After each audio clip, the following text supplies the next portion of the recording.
Top five, top five, top five. Yeah, girl. You ready to do this? You ready to count this thing down? We're doing the top five, heard? Yeah, let's set it off with 1, 2, 3, 4.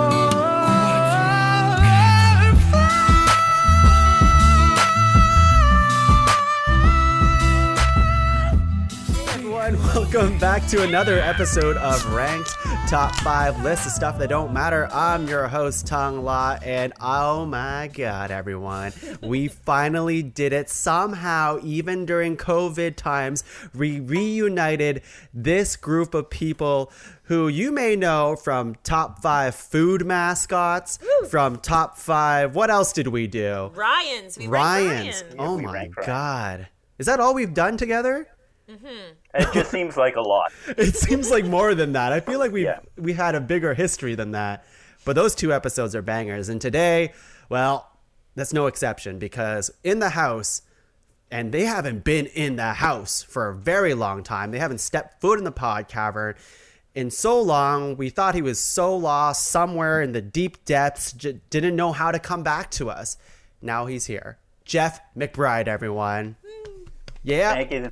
Geoff, where were you? Where have you been? We've been looking for you. I've been sort of hanging out on the edges of depression. Oh, no. And no, it's not been that bad. But yes, but thank you for having me in the cavern. Of course. I love the plexiglass additions here, and that we're all safe and socially distanced. That's right. Yep.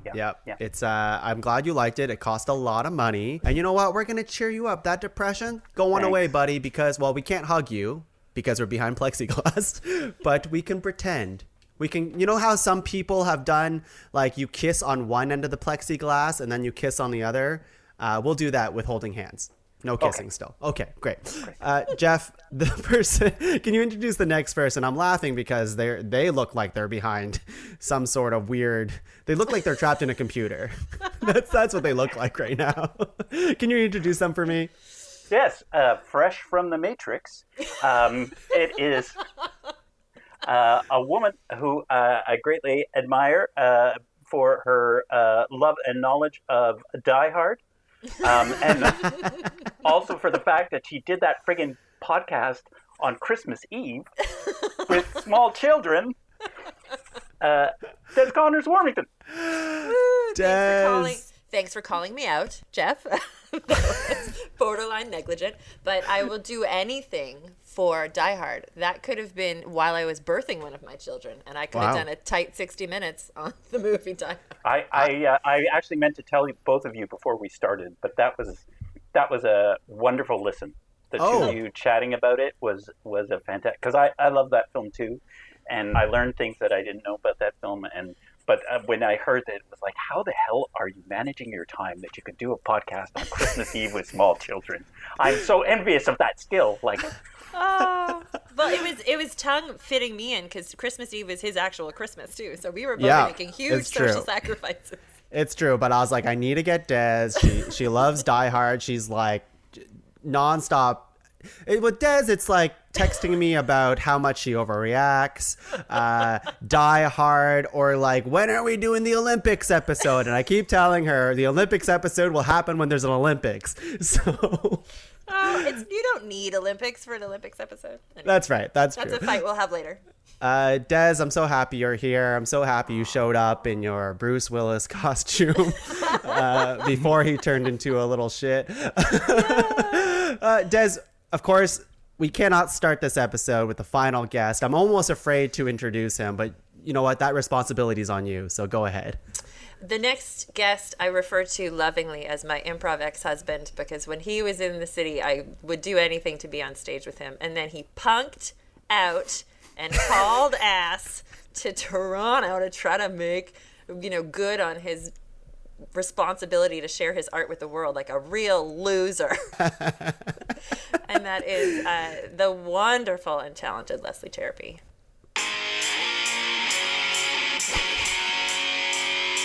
Oh. Okay. I never meant to be so rank to you. One rank I said I would never do. A rank from you and I would rank from Grace. And that would rank the rank right from my face. Oh, yeah. Cause it is Steve's that we're ranking. Oh, my Telling God. you what my rank meant. Steve's that we're ranking your eyes. Rank Wow. Nation. Oh, wow. Holy Wow. crap. Oh, we did it. I can't All right, believe that's it. enough of that. That's so, Leslie, you, first of all, thank you for obviously gracing us with your presence once again in the pod cavern. It's the duty I'm sworn to uphold, Tuong. I know it's a big responsibility thrusted upon you.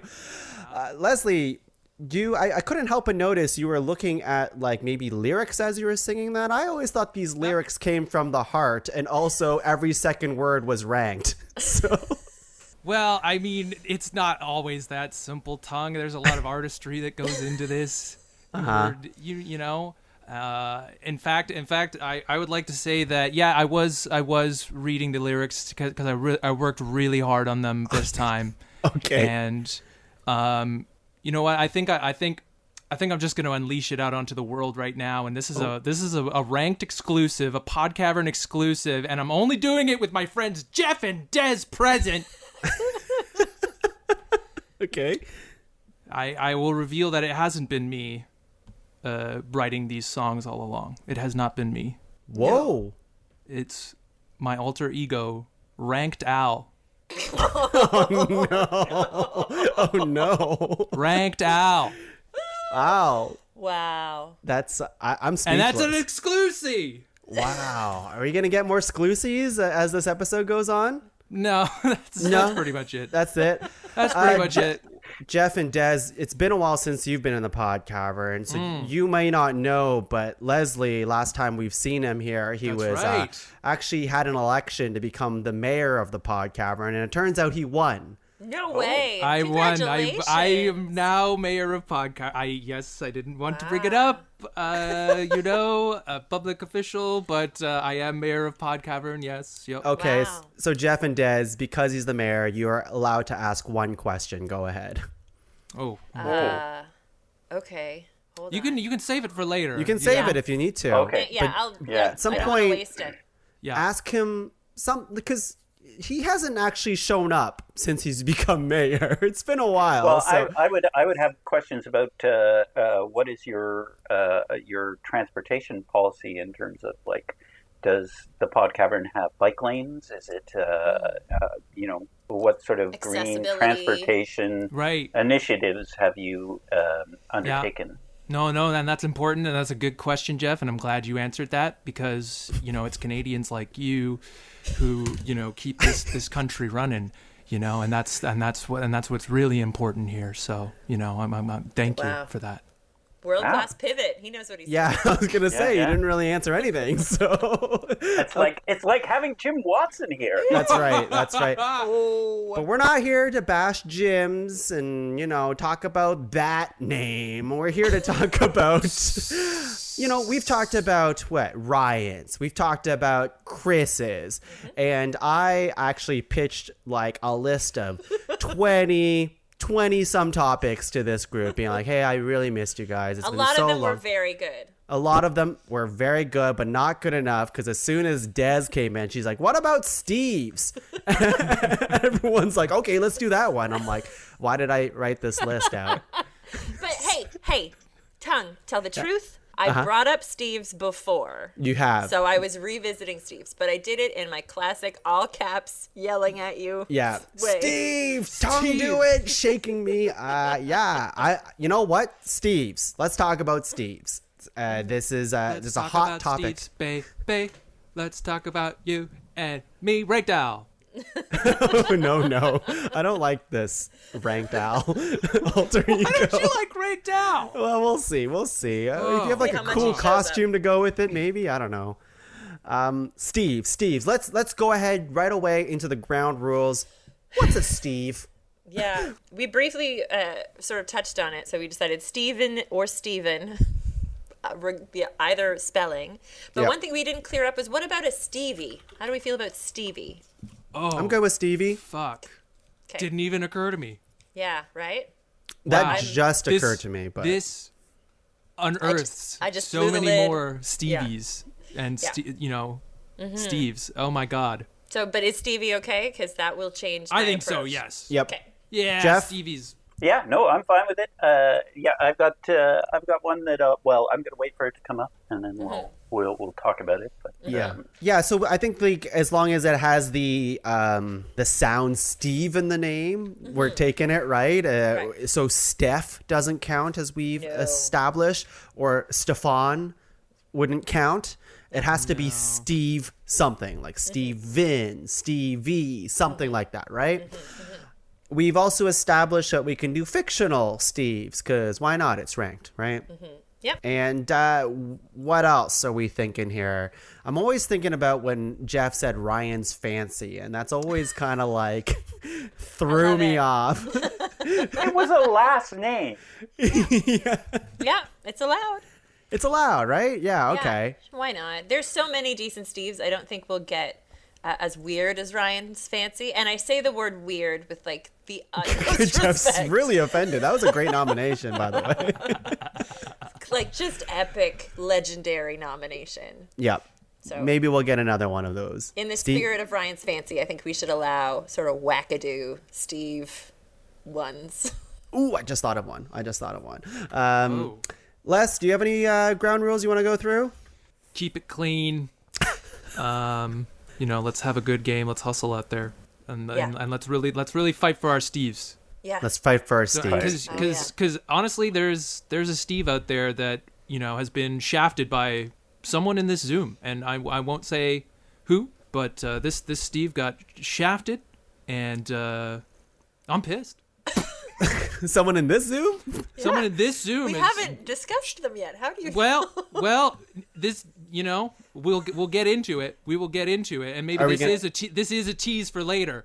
Oh. But someone in this Zoom has deeply misaligned themselves. That's not the word I wanted at all. They've disrespected this Steve, and I won't stand for it. Okay.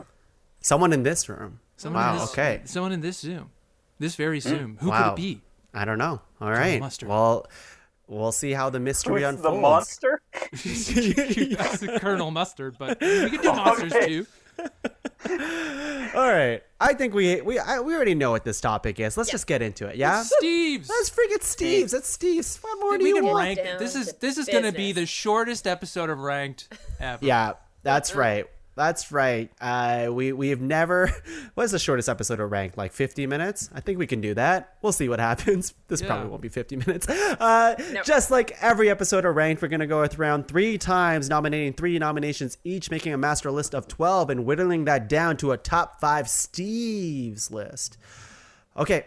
Here we go. I'll go first, and I know where this is going. No, already. you don't. No, you don't. Okay. Leslie. Okay, buddy. Leslie Okay. Melville Cserepy. You I'm whipping it out. That's his real middle name. I just wanted to. I'm whipping it out. I'm whipping it out. I don't remember many people's middle names, but with Leslie, I do. So I'm whipping it out right now. It is classic. not the Steve you think it is. I'm a changed man.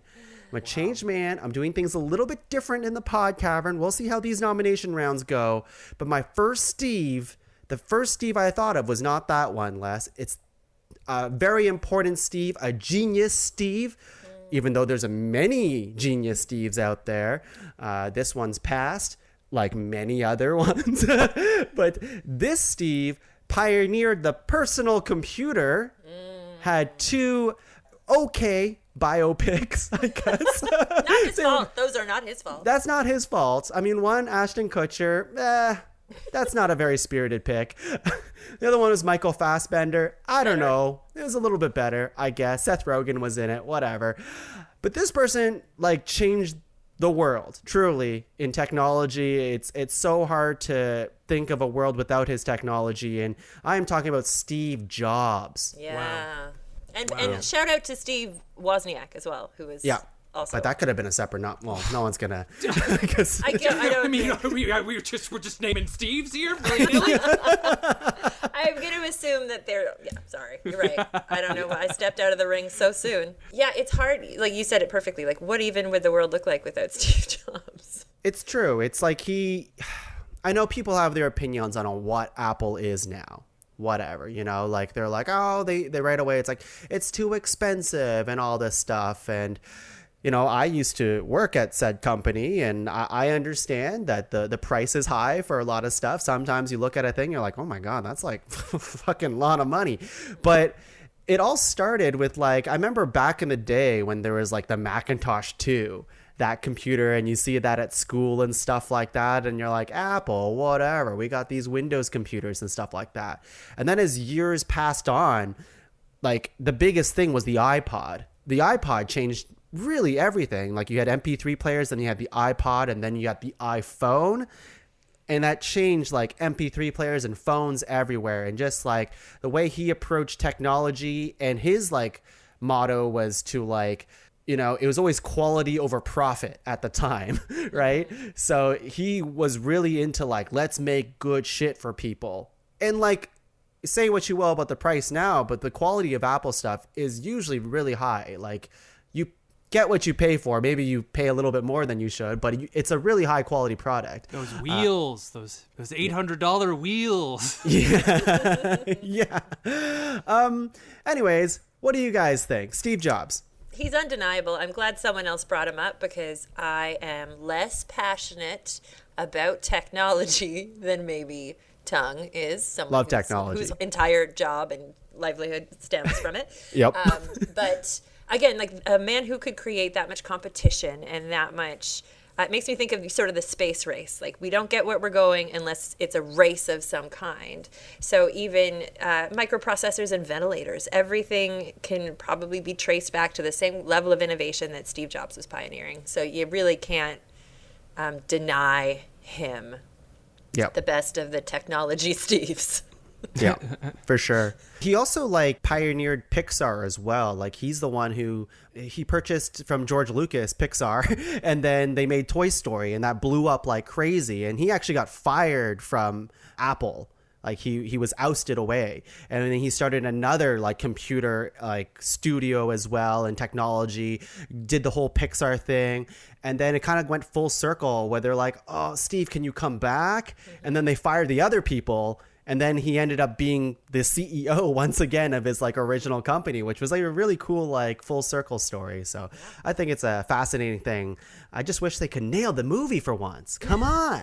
It was too close. The rush to biopics when people are still just sort of settling into the ground sort of means that you need a bit more distance to be wowed by the story. When you can still remember him pitching the phone that you still currently have. Yeah, exactly. It's too soon. Yeah. Geoff, final question. Who would you pitch as the lead actor of the next Steve Jobs biopic? I think Martin Short, perhaps. Okay. I think he could give it a good run. Yeah. Yeah. Jiminy Glick energy. Yeah. Exactly like Steve Jobs. Geoff, what do you guys have as your first nomination? Well, you stole a little bit of my thunder here because I was actually going to lead with the question of has anybody used a computer today? And who were the pioneers that started the computer? And this is actually controversial. We'll have to talk about this. But in my research, because I wanted to go far and wide, I came across Dame Stephanie Steve Shirley, who was a pioneer of computers, of programming in the UK. She was born in Germany in the 1930s and was part of the Kinder Transport to the UK. And she started at a girls' school, but then because they weren't teaching math at the girls' school, she started taking classes at the local boys' school. And basically, she started her own company. It was a work-from-home programming company, in 1962 that exclusively hired women. And when they started, or when they early on started, their employees were about 300, and 297 of them were women. And they created programs for, they built the black box, the programming for the black box for the Concorde. And they also had contracts for NATO and I think also General Electric as well. So, and then one of the anecdotes she tells, and she is known as Steve, and she talks about how she was trying to do marketing, but people weren't paying attention to her. And her husband suggested that when she sends out her communications, she sent out the letter from Steve. Mm-hmm. And then suddenly, surprise, surprise, she was getting responses. Yeah. So she is known as Steve Shirley. This is why my question is whether you'll accept this nomination. I will. Absolutely. So I will. I object. Yeah, I accept it for sure. If they go with Steve, then yeah, absolutely. Yeah. And it seems like it was like a critical part of her, not like identity, success, but like, you know what I mean? Yeah. Like it was and part that's of how that. she's known. That's when I was doing, because I was trying to sort of broaden the scope of my yeah right off the top, Jeff? What just little like fun could I think? Well, I was hoping to lead in with the computer bit, but I thought it was going to be Captain America 2. Well, you don't know. You don't know. Save it. Save it. This is unprecedented. Steve Shirley. That's what Steve it is. Shirley. Steve Shirley. Wow. Rest in peace. Yet another awesome posthumous. In brackets, Steve I put nomination. Computer whiz. That's right. Not wrong. I think they all are. So, all right, Des, what do you have? You know what? Let's call this the zombie round because I'm going to do another posthumous Steve. What? Yeah, why not? Let's try to keep it all on theme. This Steve has been deceased now for 15 years. It'll be the 15th anniversary of his death. There will never be another one of these because cable TV doesn't really exist as a thing anymore, so we don't all watch the same programming. But this man, Steve Irwin, the crocodile hunter. Oh, yeah. So he was just born to do what he did. Born in, I love Australian place names, Upper Fern Tree Gully, Australia, which has Fern Gully in the name. So you can just picture how magical it was. His father was a herpetologist, which means snake doctor. And his mom was another wildlife expert. When he was 6 years old, he was gifted his first 12-foot python. So this guy was the real fucking deal from when he was friggin' hatched. He spent his entire life working on conservation and animal awareness, specifically in Australia, but he also later would go to buy tracts of land in the US, in Fiji, in Vanuatu, just to prevent the land clearing of indigenous species. Like, this guy was the real deal. He came to prominence when he started his TV show in 1996 as the Crocodile Hunter, where you just watched this oversized kid with wide eyes and just a deep-seated enthusiasm for nature and like the beasties of Australia, all of which are trying to kill you. But he would always go in with this like, whoa, look at this beauty, and he'd show you this crazy spider, or he'd like pick a snake up by the tail. Fearless, huge respect amongst the Australian community and the conservation community.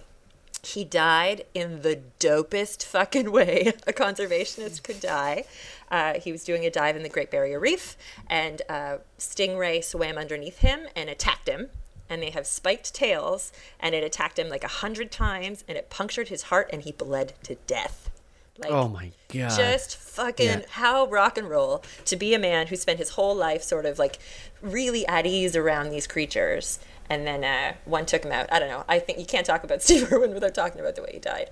Oh, but for sure.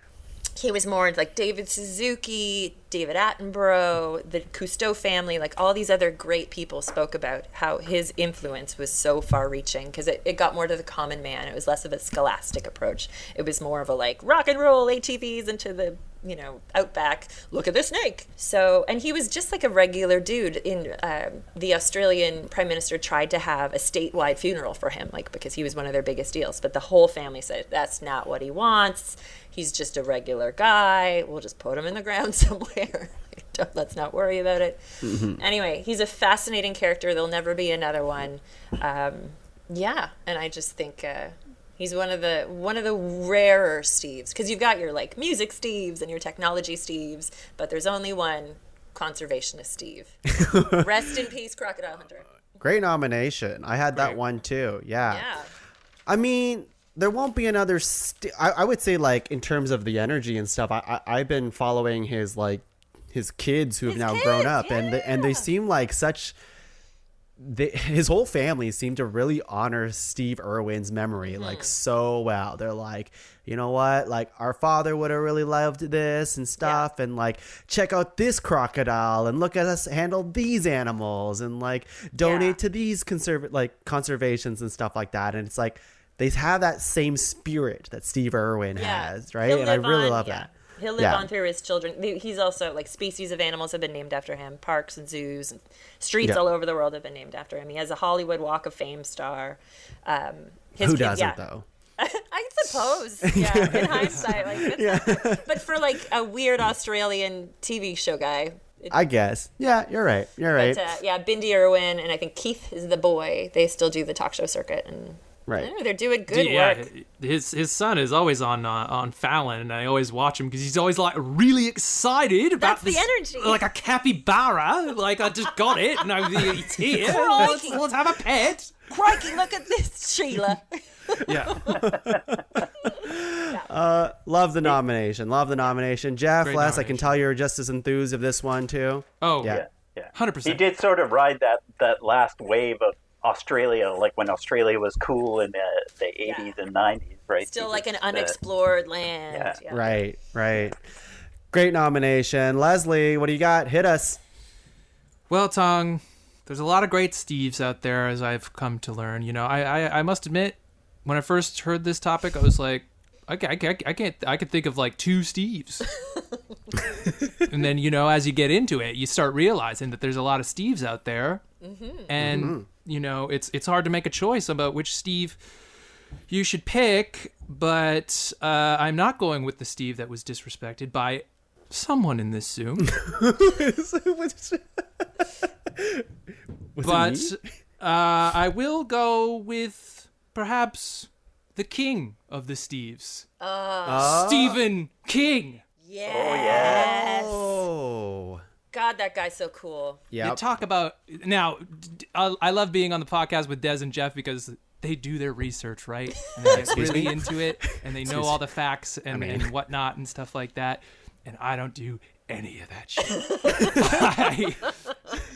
I just chose Stephen King because you talk about bodies of work, guys. Oh my God. It's insane, and it's not. It's never going to stop. No. And you know, even as he continue, like if he doesn't write anymore, you still have hundreds and hundreds of things and adaptations and remakes of adaptations. Yes, yeah. It's just incredible. I did a little bit of nerd research on Stephen King because I liked him too, and just in production. So he's been making books at a rate of roughly one a year since 1967. Crazy. Things have been produced through either television or film at the rate of roughly one per year since 1980. In the last 5 years, he's had no fewer than 4 things in the works every year. And just in pre-production now, so things that haven't been made but have been optioned or are being cast or are being shot, he has 17 film projects in the works and 9 television projects in the works. Whoa. That we haven't even seen yet. And he's always got stuff on air. And they've made 3 The Stands. They've made 2 Cujos. Like, it's a Don't bring up that renewable name. resource.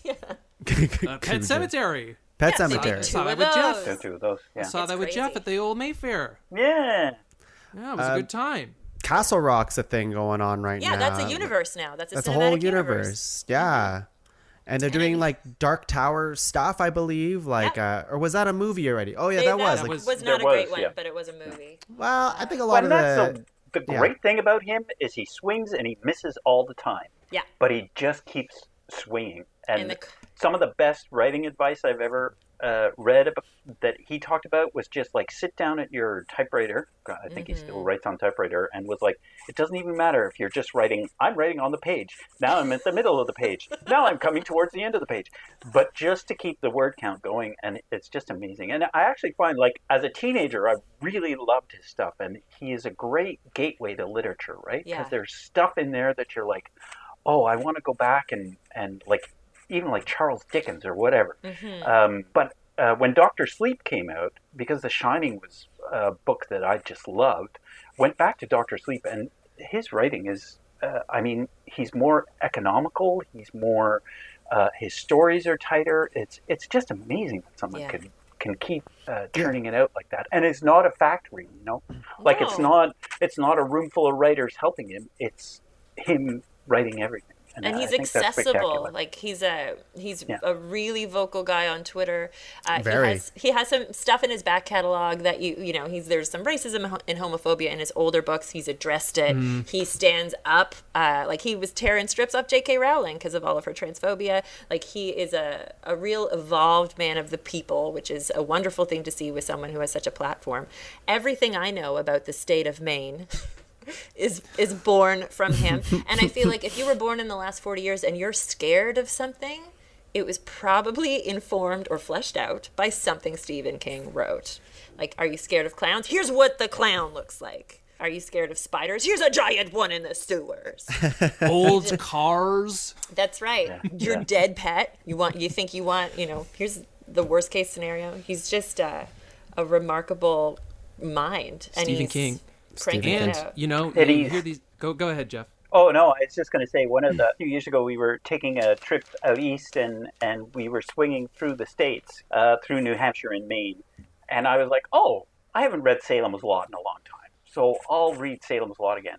So there we were in like nowhere, Maine, in a hotel. And I'm deep into Salem's Lot, and it was like the worst decision I'd ever made in my life. I was like, I'm where it is. And just driving through these little towns with rundown schoolhouses and these old giant houses that are in disrepair. I was terrified. I was terrified. And a lot of those small towns only even still exist because Stephen King donates directly to these communities and these towns. Like, I think the stat was like about $1 million a year he puts back into the state of Maine. Whoa. Wow. Yeah, and early film production, because I think Pet Sematary was partially filmed in Maine. So, like, he made sure that the work came back to where he was as opposed to going to Hollywood. I just saw a tweet of his, like, yesterday that was like, how about we get some stuff shooting in Maine? Yeah. And he's got the pull, man. He's got the pull. He's got the pull. He seems like a good guy. Seems like a good lad. Yeah. I think he wrote entire books, like, Coked Up, which is pretty gangster. Or, like... he got hit by a fucking van in 1999. Like, it hit him. He flew 15 feet, destroyed his pelvis, fractured his femur, 5 surgeries in 10 days, like, real mess of a thing. But the book On Writing, which is one of the best books on writing, he wrote that while convalescing, and he said he could only sit for 40 minutes at a time because he was in excruciating pain because they hadn't fully rebuilt his pelvis. Like, take the day off. You Wow. just can't stop. That's nuts. It's like pathological that he's just always working. Putting on I can really respect that. Someone who just like puts in the work like that. That's really cool. It's like, to Jeff's point, and we'll move on to round 2. Like, I saw the quote was like, he recommends around 4 to 6 hours a day, every day, of just writing. And it's like, that's a lot of time, but like time. That, it shows like he's got it, right? So yeah. And he's on Twitter, and Twitter is the worst time suck. So if he can still do 4 to 6 hours, and he's active. He's always on Twitter. I love him. Yeah, me too. All right, we're going to round 2, everyone. Round 2. What a very powerful round 1. It was the zombie round until Leslie. Steve Shirley is alive. Okay, half that story zombie. felt so long ago. I know. It's true. She's 87 years old, but she's alive. Atta girl. Yeah, well, never mind. All right, well, not the zombie round. This is only round 2, everyone. Somehow I pictured Victorian era computers. You like got to turn a crank to Yeah. It was like, great. Okay. Here we go. Yep. It's the moment you've all been waiting for. It's not the Steve you're thinking about. I'm sorry. What? I'm a changed man. That's fine. Man. I'm not really. I really want to say it. I really do. But with this group of people, it's hard because, like Les said, you know, you got the people who did research, and that's really hard to argue. When sometimes they're just like, well, I like it because I like it. Leave me alone. Which is usually all my arguments on Ranked. But here, I did a little bit of research on this person here. A little research with somebody else who may have starred in a biopic. And a young Eddie Redmayne who starred in this. A genius, another genius who has passed away. It is hard to imagine a world without this very iconic person. And to what you said about Steve Irwin, like, there will never be another Stephen Hawking, right? Like, that is, he is such a flash in the pan, lightning in a bottle type of man. And it's like his genius has permeated the entire science community in so many different ways. And it's unimaginable. It's crazy. Like, I'm a simple person. Yeah, me too. Stephen Hawking's reach is like the limits of the galaxy to me. Like, I don't even know. I don't even know what I don't know. Like, you can't really summarize what he's done because he's done so much, and he's launched so many careers, and he's informed so many people. He made physics accessible to an entire generation. Not me. Never read the book. Yeah, me neither. But it exists, and I have it in my house, but I haven't read it. Yeah, just an insane powerhouse of a man, and a testament to never surrendering an ounce of yourself until the last possible moment. Yeah, like, he was diagnosed with early onset ALS in 1963. He only died 2 years ago.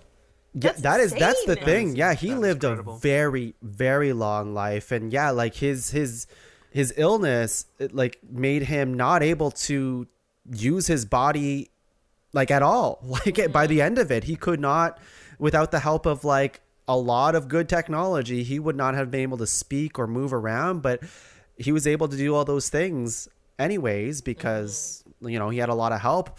But because he was, like, you know, he stayed around with us for so long, he was able to, like you said, launch so many different careers and get so much insight in things like black holes, which I'm like, I'm too dumb for that. Like, I don't know. Yeah. Like, being able to understand it, like, that would be crazy. Right? I think that's it's an incredible legacy, and I can't imagine someone, and like, his IQ is insane. I think it's a 160 or something like that, and I'm like, I think the average person is 100. Yeah. So I don't know. He's a one of a kind man. Yeah. I just saw something the other day about the scientists creating a little black hole in a lab based on his theories. Yeah. So, you know, like, that sounds dangerous.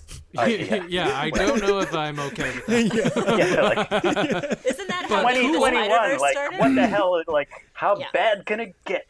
But just that, like, the theoretical thinking and being able to turn that into mathematical formula that then can be recreated and proven is I don't know how your brain works like that. I have no idea. Yeah. And he was way ahead of the whole climate change stuff too. Like, he was just like, wow, things are messed up. We got to do something. So he was a big person for climate change as well, which is really good, which we can all use, I think. Maybe, if I may, along with maybe Steve Irwin, probably one of the more iconic voices that we are of Steve's, you know? Yeah. One of the most iconic voices ever, period. Recognizable. And he knew it himself, because when the technology advanced where he didn't have to sound so robotic, he insisted on maintaining the robotic cadence because that was his voice. That was his signature. That was his signature voice. So. And from like a sort of a social justice perspective as well, he did wonders for the disabled community for proving where the value of a person stands. So something that would be hard for us to be able to quantify, but that is a huge deal as well. He also seemed pretty funny too. Like, anytime that, like, all his, like, got jokes. Yeah, his jokes and, like, really snippy comments that were just coming out of that machine was just always like, because it's always, like, delivered in the same way because it's a machine, so it's just perfect. Yeah, exactly. All right, Jeff, what do you have? Okay, this is going to need. Give me a second here. I need some. I need to find. Oh my God, he's backing up. Is there an audio-visual component? He's wheeling Well, in a I ramp. wish I could figure out how to do this, but this will only. This will mean something to people from a certain generation. Well, Oh. I know that opening stanza. Me too. But what's happening? okay, What is here we go. happening? Now, Jeff is being cagey. Here we go. Can you hear this?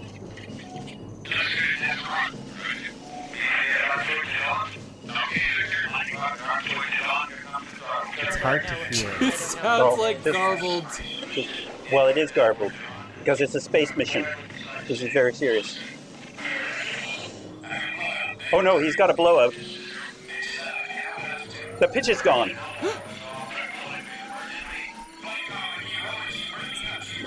I am fucking riveted.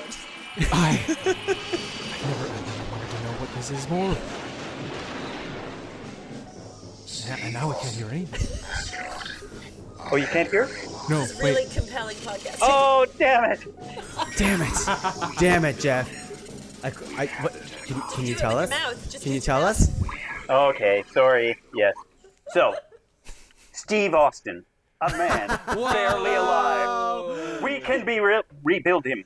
We can make the world's first bionic man. The bionic. The $6 million man, which in today's money would be 30 to 35 mil, depending on how you do The 30 to 35 the calculation. And that's a Yeah, steal. the 35. So yes, In this astronaut economy? Steve. Yeah, I know. He fought Bigfoot. Bar none. Moving on. Wow. Des, what's your Is there favorite? anything else to say? Like, wow, jeez. Really? It was a very popular TV show. It ran from 1974 to 1978. It was in the top 10 for 2 years in there. And it had a whole bunch of spin-offs, including, I think, Bionically Ever After, which was the where he finally got to marry the bionic woman, and they had a child who suffered an accident and became bionic themselves. His family is unlucky. I know. Yeah, no kidding. But it was sort of the wonderful. It's a wonderful example of. I mean, thinking of the Steves, the great Steve Jobs, for instance, who advanced technology. It was that time in the world where we looked at technology as the solution to everything, and that we would be better, we would be stronger, we would be faster, and we could fight Bigfoot. That's number one. Yeah, you got me right away as soon as you said that. Wow. You fought Bigfoot. Now, Great nomination. of course, I know, but for someone like Tuong who doesn't know, what are some of the $6 million man's powers? What did they? His powers. So when he crashed the test jet, he was basically almost dead. He'd lost both of his legs. Sure. So they gave him 2 bionic legs. 2 bionic legs. They Super gave speed. him a bionic right arm, which was a break from the novel that it was based on, which was a bionic left arm. They gave him a bionic eye. And that was always the coolest thing. And if you remember, well, you won't remember, but you used to be able to get an action figure of Steve Austin, and his bionic eye, you could hold the doll up to your eye and look through his eye and see far. Oh my god. That sounds cool. Yes, you can check out. You should check out the action figures. They're quite spectacular. I do remember actually thinking we had one, and one day we decided we were going to see how tough the $6 million man was. So we tied him to the back of our bikes and rode around.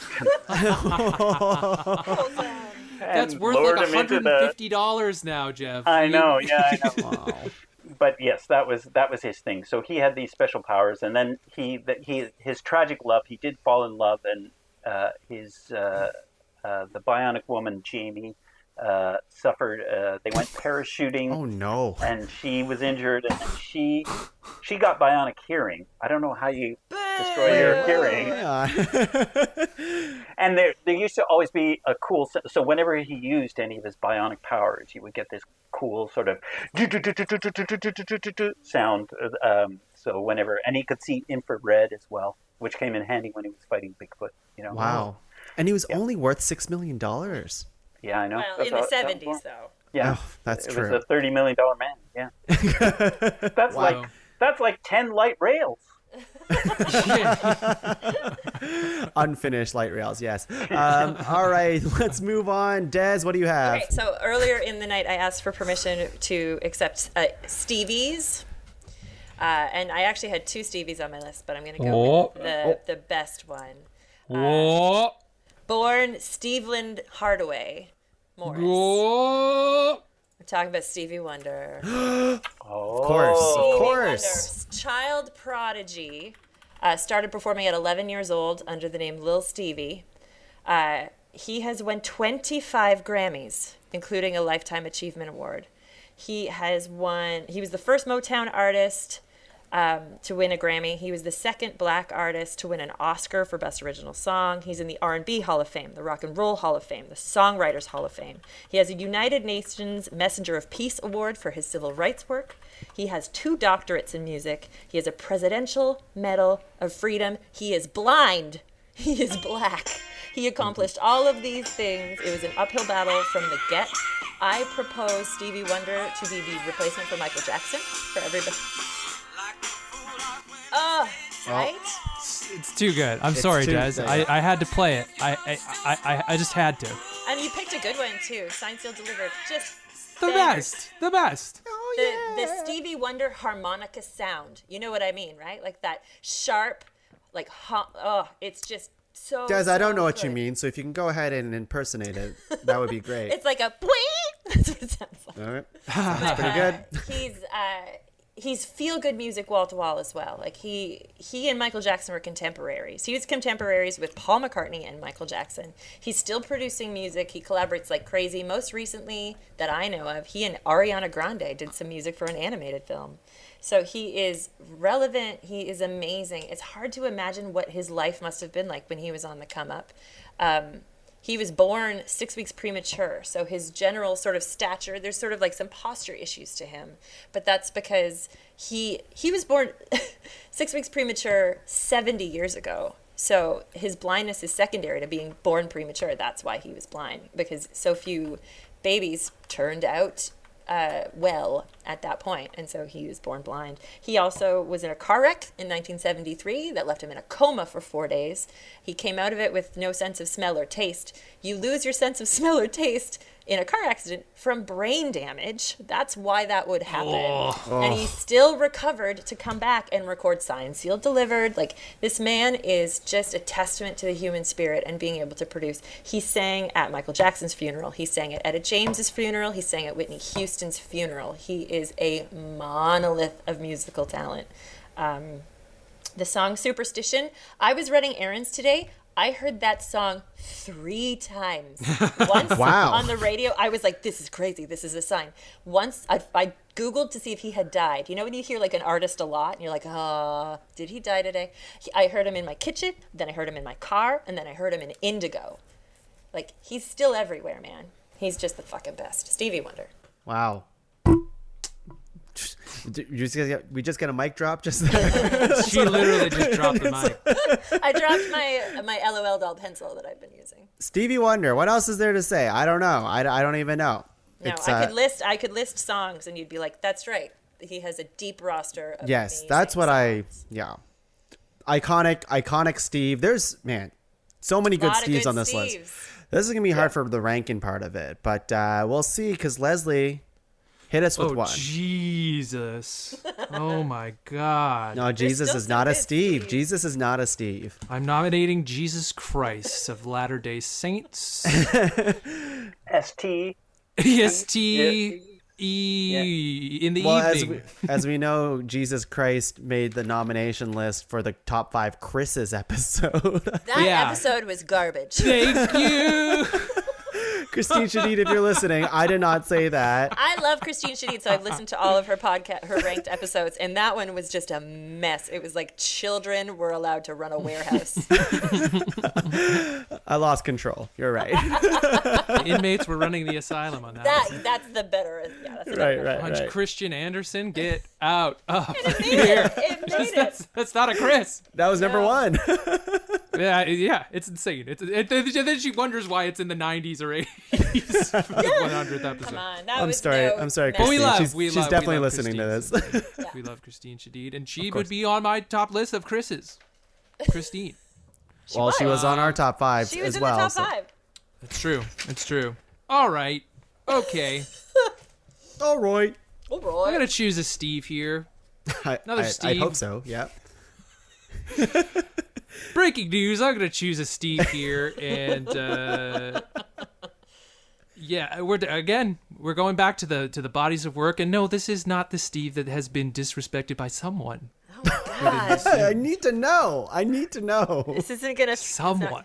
Who could it be? But this is You a know what Steve this reminds me of? I'm interrupting you. You know what this reminds me of is when we were ranking mascots and you were like, I've got a big one, and you kept like hinting, and then it was the Vlasic pickle stork. Yeah, baby. And Tom was I like, stand what? behind it. I still don't I was like, know. it's like a Jewish stork who likes pickles. And look who showed up in WandaVision. The stork. Yeah. Storks are connected. everywhere. Yes. Point Leslie. Yeah. Enough bullshit. Let's Spielberg this thing. Yeah. Wow. I was wondering. I thought that's what Jeff Or was his queuing Mexican non-union counterpart. Yes. Spielbergo. Yeah. Spielberg. Yeah. Steven Spielberg. Yeah. And again we're talking about things that are gonna last through time. Oh yeah. Hall of Fame director. Oh yeah. Has he ever won the Oscar? He must Yep. have at this point. Schindler's List. Yeah. Oh He made- yeah. I didn't know this. He made Schindler's List and Jurassic Park in the same year. Both great that's movies. That's a heavy year. Bananas. Those are like his two probably most recognizable, other than E.T. moving forward, but both bananas. Jaws. Like Oh fucking yeah, Jaws. Yeah. Jaws is pretty Jaws. big. Yeah, I'm He's just good looking at- at his like he's good body at of work. stuff. It's List them off. List them off. Give me a second. These are all his producer Yeah. creds, and he has way like his IMDb is Well, freaking that's another thing, you know? massive. Yeah. It's crazy. He's talk about- DreamWorks, right? He's the S Yeah. in DreamWorks. Well, here's the only one you need to know. Hook. Rufio. Yo. The part in Hook, Jeff said no. That's Jeff? a tough one. And I have problems with E.T. as well, but we're not going to get into I've never liked E.T. E.T. is No. scary. Yeah. It's not scary. It's stupid. Oh. Anyways, that's another podcast. Oh, Top 5 dumb things about E.T. his stupid 5? finger. Why does he want to go home so bad? Spielberg, yeah, Saving Private Ryan. Oh, there you God. go. Yeah, that's just one Minority right Report, Catch Me If You Can. That's a there. great Sure, movie. yeah, That's why a brilliant not? one. Yep. Yeah. Lincoln, meh. I didn't like that movie. War Horse, he did Ready Player One. Yeah, Yeah. yeah. And I Which think is- that was a bit of a workaround because a lot of his movies were in the book Ready Player One. So to get licensed to be able to use a lot of this stuff, they just sort of made it his movie. Which, Leslie, you were going to say was like a okay movie, like good? Yeah, it's underrated. I would say it's much better than people are kind of have been giving it credit for. I think it's a pretty solid movie. But yeah, I mean, what else is there to say? It's Spielberg. yeah. It's Spielberg. It's Just one of He's those the like. best of the director Steves, of which there are a few. Yeah, that's true. That's true. Yeah. Top 5 directors, eh? Yeah, Something to director's think named about. Steve. So, yeah, that's There's a few we're of them. also Indiana Jones, like that whole, Yes. like that built a whole. Indiana Jones, but what worries me about Steven Spielberg is that he allowed the fourth Indiana Jones movie to be made, and now they're making a fifth one. I know they can't all be hits. they can't all be hits. Yeah. And you do one for your buddy, Harrison Ford. Do one for Yeah. your buddy. Yeah. So he's just yeah. I love He how was you the can make first a director I'd ever heard of. You know what I mean? Like before I Yeah. even knew what a director was, I knew who Steven Spielberg was. yeah. And I knew what he looked like, which is also crazy because who knows what directors look like. But I knew he had the beard and the hat and the glasses true. and the whole thing. Yeah. And the Because beady I think eyes. Animaniacs did a bit with him, and I was like, oh. But Doesn't he produce it? I think he produces it. He produces He's it. pretty. Yeah. So Yeah. Yeah. Yeah, his producer creds are like it's insane. Like it's just so much. Off the chain. Oh. But Steven Spielberg. Yeah. Okay. That makes sense. That makes I sense. love how he can make a small movie even feel like bigger than it is, more grandiose, you know? And there's a lot of variety in what he does as well. Like, to think that he made Jurassic Park, which was such a technological wonder, like that movie is so rad and perfect even now. And then he made Schindler's List, which was so poignant and such difficult material. There's an anecdote, a great Robin Williams anecdote, that while he was recording dialogue for the genie in Aladdin, because this all happened, I think, in 1996, he would leave voicemails for Steve, just like riffing as the genie, because he knew Steven Spielberg was coming home every night after shooting Schindler's List and like having to unwind from just the heaviness of that. So then like Robin Williams would be, you know, Never Had a Friend Like Me on his phone every night. Wow. Wow.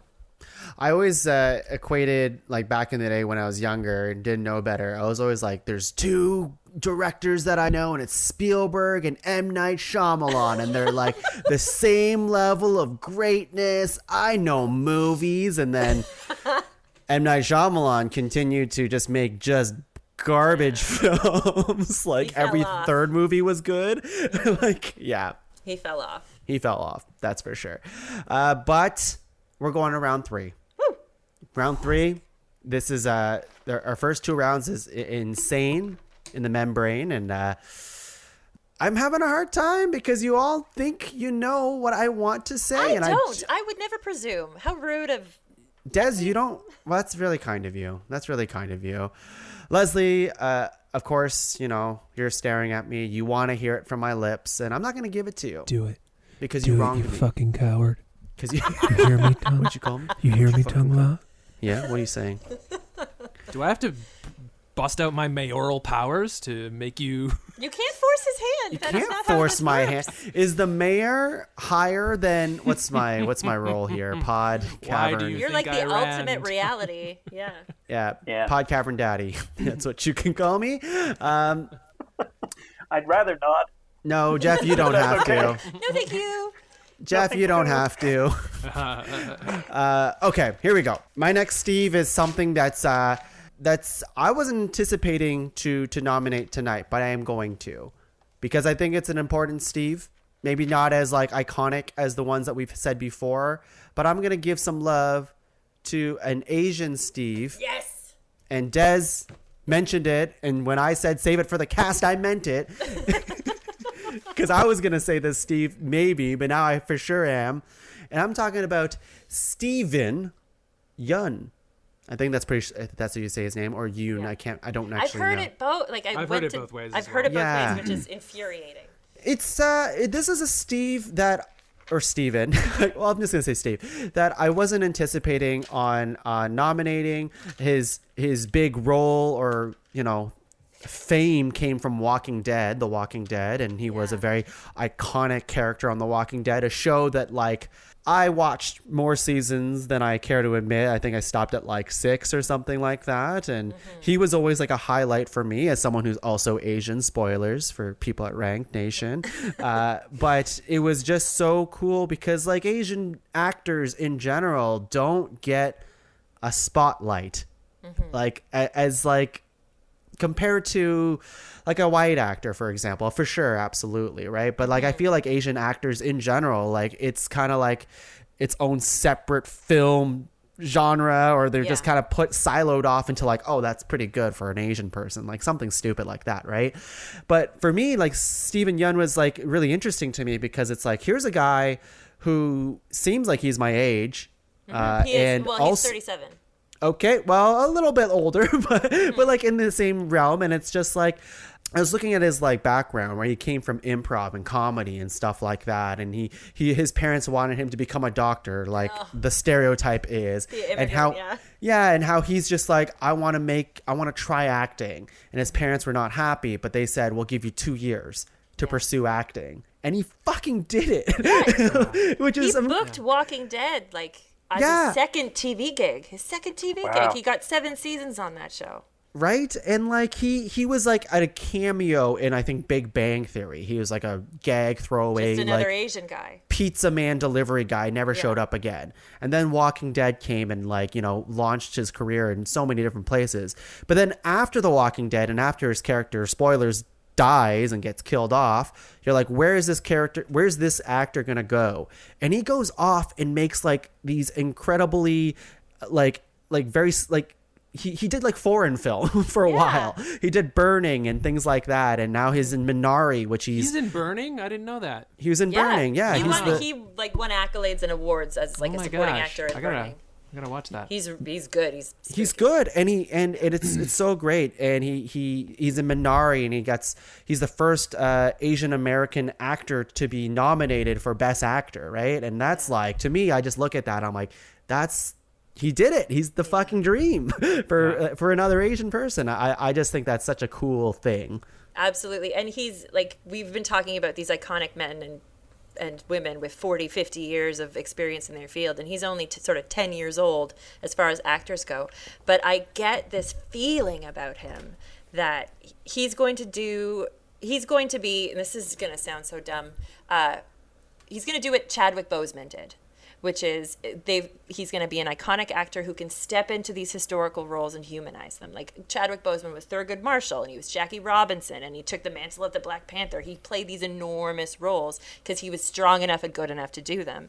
And like you said, like Asian cinema in the U.S. sucks, and it sucks that Steven Yeun, who is an American man, had to go to Korea to get Burning and to get Minari. It was like a Korean-American collaboration. Like America wasn't here for him when he was done with Walking Dead. He had to find his own work. But now he's an Oscar-nominated actor, and that they can't take that from him. So now I feel like the scripts will come. He's going to be able to be more bankable. He'll be able to play the roles of characters we've never even heard of from American history or world history, because now he's here to do that, and it's exciting. Yeah, very exciting. It's very exciting, and he does such a good job acting in like speaking a different language, well, like his native tongue and stuff like that, and then also speaking in English and like Walking Dead. It's like a really cool to see him be in foreign film and like, you know, cross worlds in a way. I love it. Superpower. And he does amazing, like not to compare him to Chadwick Boseman, because oh my God, it's Chadwick Boseman. But he's playing quieter roles and smaller roles. His acting isn't bombastic. He's not putting on the suit of another character or another man who already exists. Like he's playing a farmer, he's playing like a rich guy, he's playing a pizza delivery guy, but it's the nuance and it's his face, his beautiful face that is so emotive, and he's so good at the small moments. Oh my God. And he's varied. He can do comedy. Like he was on an episode of a sketch show that was on I think Netflix. You should leave. I think you should leave. Yes. I was just looking it up. Yeah, I think you should leave. He's done a ton of voice work. I like him in Tuca and Birdie. He's the voice of Speckle, who is a bird. One of the birds. He's everywhere, and I hope he's always everywhere, and I'm very excited to see what happens. He's an up-and-comer. He's an up-and-comer. Yeah. He's an up-and-coming Steve. From now, I think, we're going to be hearing a lot about him. I think to Des's point, I think it's he just made his career like very, very interesting for the next 10 years and beyond. It's going to be great. Absolutely. Yeah. He was also in Sorry to Bother You. He's got good instincts. Yes. He's got a good picker. Like he's picking good projects. He's picking good stuff, not like Tom Holland, who's picking just garbage. He's like, what's that? What do you want me to be in? Oh, you want me to be in the PTSD drug movie? Oh God. Give it to me. Directed by the Russos. Oh, jeez. I saw, this is a very big side tangent, just for 1 second here, but there was a shot from the Russo brothers for that movie, I think it was Cherry that you're talking about, where it's like the doctor's like looking up his butt, like for like whatever reason, and then there's a camera shot of like the perspective of the butt and what the doctor sees on the other, like you see the doctor on the other end of the light. This is a spoiler. So that was circulating on the internet, and they're like, the Russo brothers really doing some weird shots. So sorry, what is this? I don't know what the movie is. It's called Cherry. I totally forgot about. I thought you were talking about Minari, and I was like, oh no. Like, Tom oh my Holland, God. Russo brothers, Cherry. That's what I'm talking about. wow. Jeff, look it up if you want to see a butt. I guess. I'm just looking it up here on IMDb. Wow. Okay, so that's Steven Yeun. Jeff, what do you have? Your final nomination. Wow, that's a powerful one. They've all been so friggin' good. I know. There's so many Steves. It's so hard, but I'm gonna go with my gut here, and there are so many good ones, but I'm gonna nominate Stephen Fry. Yeah. Who is what we would refer to as a polymath, a raconteur. He's extremely well educated, well-spoken gentleman who has lived a fantastic life, which includes, we referenced Catch Me If You Can earlier. Early in his life, he stole the credit card and lived for 3 weeks on that credit card and got busted in a hotel. And when he went to his room and there were policemen in his room, and he walked into the room and he went, could you come back in an hour to make up the room? He's a fascinating man. He suffers from or he deals with bipolar, and he's made a documentary about it and interviewed other celebrities with that condition. He's been an advocate for gay rights in the UK, a very, very strong advocate, and has been recognized for his contribution to that. He writes, he acts. He was part of Fry and Laurie with someone who we might know, Hugh Laurie, and also that was a company that began at Cambridge University with someone by the name of Emma Thompson, was also a member of that. Yeah, and he is single-handedly responsible for saving Emma Thompson's draft of Sense and Sensibility. When she was working on that script, and she tells this story on, there's a British panel show called QI, which I love watching, but she tells a story about she was in the midst of this, her computer crashed, like crash, she didn't know what to do. She took the whole thing in a taxi over to Stephen Fry's, and he somehow magically managed to get her computer working again. Wow. So he saved her draft of Sense and Sensibility. Really? He does it all. And yeah, a comedian, an actor, a writer. He's written a whole ton of books. His latest project has been retelling of Greek myths. He's written 3 versions of it, including which he performed at the Shaw Festival, a monologue which was like 2.5 hours long, which is a retelling of the Greek origin stories. Just a fascinating guy. Yeah. Have a look at everything that he's done, but he's absolutely amazing. So one of the great comedy Steves. Yes, yeah. And there are so many. I mean, there are a few others I would love to nominate, but in looking at it, it would be a shame not to mention him in there. I always knew, well, not always, but like in recent memory, Stephen Fry always like pops in my brain because we were just 3 years ago, we were going through like all the Harry Potter books on audiobook, and I was like, Stephen Fry's voice for this is like fucking on point. There's like 2 versions, like a Jim Dale one, which I also really liked, and then Stephen Fry, but it's just like both of them are really good.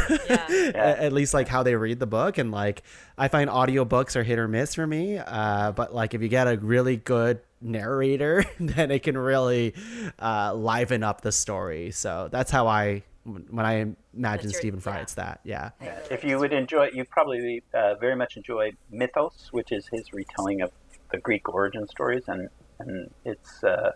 it's actually something that my youngest likes to go to sleep listening to audiobooks, and that was one of his favorites for a while. And so he knows more about Stephen Fry's interpretation of the Greek the origin stories than wow. Cool. I like that. All right, Des. Here we go. Last Steve. So everything that Geoff McBride just said about Stephen Fry plus banjo equals Steve Martin.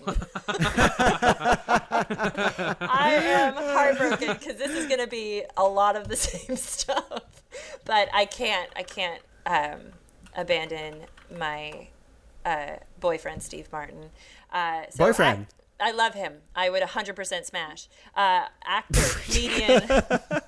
comedian, writer, playwright, producer, musician. 5 Grammys, 3 for playing the banjo, and 2 for comedy. Talk about a polymath. That is a wide swath of skills. With those accolades, I'd smash too. Holy shit. Like, watch him play the banjo, and you're like, I have. Turns out this is sexy. Is the banjo the sexiest instrument you can play? It's not, which is why it's remarkable that he's so capable. It is so sexy. He has been Tony nominated, and that's all he needs to EGOT, because he's got the Grammys, he's got an Oscar, he definitely has Emmys, so he just needs a Tony, and he's one of them. He's received Lifetime Achievement Awards from the Film Institute. He's ranked the 6th greatest comedian, according to Comedy Central. He's a very smart man. All through university was studying philosophy, and his approach to comedy feels so unique because he deconstructed comedy in his early days. His big thing was, what happens if I don't relieve the tension? If instead of giving the audience that punchline where they laugh, what if I never do that? Then they'll laugh when they feel like it, and it'll be uncomfortable. And that's what a lot of his early stuff was. He'd show up looking goofy, but then he'd just give you this weird mindfuck on stage. He wrote a ton of satirical short stories and other kind of stuff. Like, he's a prolific playwright. Just in 2018, he was nominated for Tony for a play that I didn't write down. Bright Star? I don't know. Keegan-Michael Key.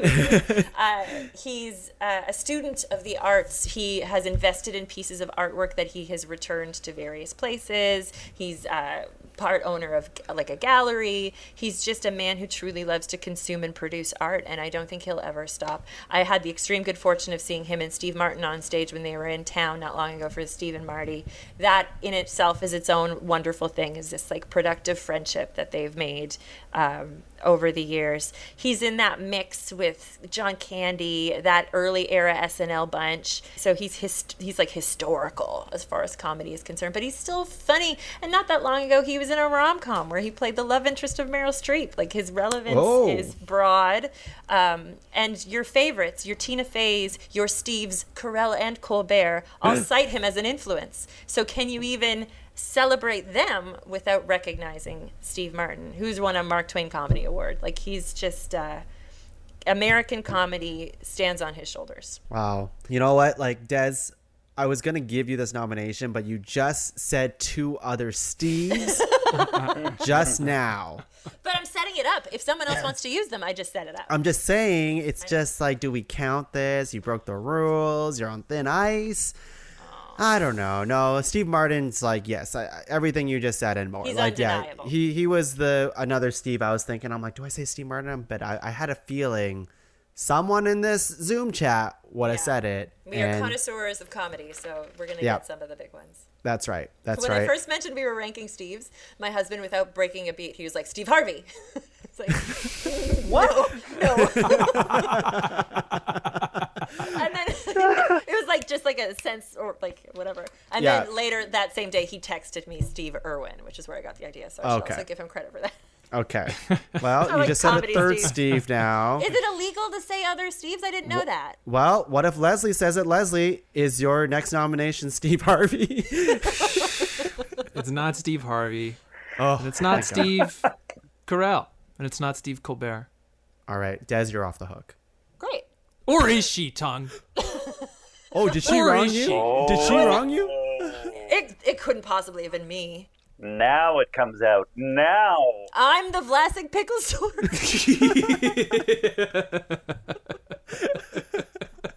Look, the seed of this episode was started in a Facebook comment thread where somehow a Steve got mentioned and then Des jumped in, and Facebook is Dez's thing. Nobody excels at Facebook more than Des. If you want great posts that are funny and witty and all of that and like observational and stuff, you can just follow Des, become friends with Des. It's a good follow. I promise you. She doesn't do Twitter. She only does Facebook. She's a mom. But when I brought up this Steve in this comment thread, She didn't even know who this Steve was. And, Des, I am about to Cserepy you to shreds. Because I am choosing Steve Cserepy. And I know he won't win. I know he won't get on the list. I know he's not top 5 Steves of all time. But it's Steve Cserepy from The Sopranos, a.k.a. Bobby Bacalari. And I will say this. You look up Steve Cserepy. He looks like a Steve. You know what I'm saying? He out of all the other nominations here, he looks like a Steve. Steve face. He's got a Steve face. And, and he's a big guy, and he's Sopranos, and we could read a little bit about him. He was born in 1957. Gonna give it the Des and Geoff treatment. Yeah, here's the Leslie research. This is my research, He grew up with 4 siblings and graduated from Brooklyn College. Wow. So there's that. Leslie, I have a really important question to ask you. Yeah, sure. Only after I tell you that he was in uncredited extra in Casino. Wow. Customer at a bar. So Steve Cserepy. Steve Cserepy. I also didn't know who that was, so I guess I've wronged you too. Jeff, did you know? For Cserepy. You didn't have the audacity to say that you had never heard of him before. Yeah, I know. Jeff, do you know who Steve Cserepy is? I'm looking him up right now. Yeah, there you go. And and I'm glad because now your lives will forever be changed. All right. My questions to you, Leslie, Mayor, Podcaster, and whatever. Titles. Ranked out. Okay, what you say? He looks like a Steve. Steve face. Like a Steve. What does that mean? What is that? What constitutes have you Steve seen a face? Picture of him? I'm looking at him right now. Okay, here's a mental exercise. You close your eyes. Mm-hmm. You're gonna forget his name is Steve. Oh, that's gonna be hard, but okay. You're gonna forget his name, and then you're gonna open your eyes. You're gonna look at him, and then what's the first name that comes to your mind? All right, and go. Tongue is open his eyes, and the name comes now. Randy. I'm sorry. Did I play this game wrong, or? That's like the opposite of Steve. Being funny, trying to be funny, huh? On your show. I'm sorry. Leslie, the second question that I already forgot, so I'm not going to ask you. Because it's Steve Cserepy. What else is there to say? What else is there? The leagues of Rank Nation fans are going crazy right now. They're like, Cserepy them to shreds, yeah. I do like that pun, or like that joke is really good. Honestly, that's the reason I did the... I just want to say at this point, if we're doubting his cultural importance, he was in the Flintstones Viva Rock Vegas. Thank you, Jeff. Wow, that's an Thank old you. movie. Mic drop. Been around a while. Mic drop. Des, you want to drop your Fuck pencil you, or whatever? Stephen Hawking. Yeah, seriously. Here was my question, Les. Is he someone that would hang out with Chester from Cheetos? Yeah, I think they... Don't you start, Tongue. I just want to know. It's been a while since we've, unearthed these wounds again. The wound is healed. Okay, well, we're going to just I think rip they're the both Band-Aid sexy off. as hell. Okay, there you go. And that's what I think. That's my opinion. All right. Des, Chester still sexy? In that dirtbag way, yeah. And like Jeff? a little... You, sexy? You want to be him one day? No way.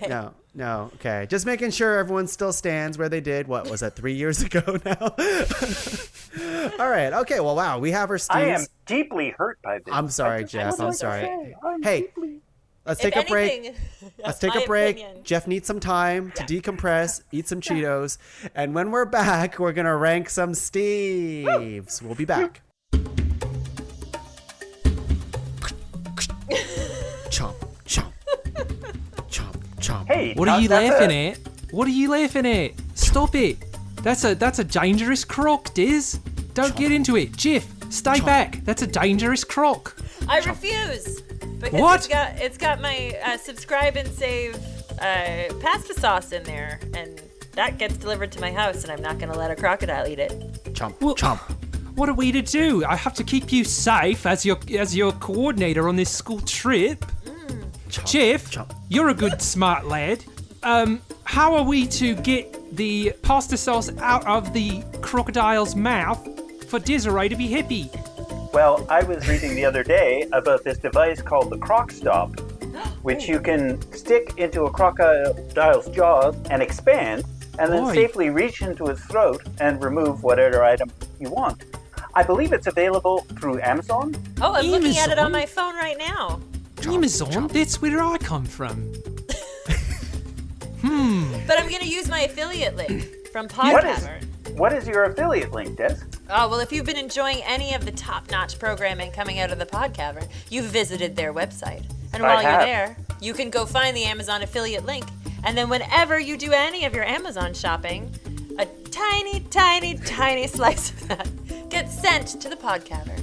Well, it must be more expensive in order for the Podcavern to get a kickback. Of course not. The Podcavern would never do you like that. So it's the exact same prices? Literally exactly the same. Oh my goodness. Sounds fantastic. And while you were talking, the crocodile chopped off both my legs. So could you order me some bionic legs from Amazon? And the right arm, right? It's always the right arm. Yeah. I certainly could. I have an extra $30 million kicking around. Me being a school chaperone on these field trips. Thank goodness for that affiliate link. Oh, the Amazon affiliate link?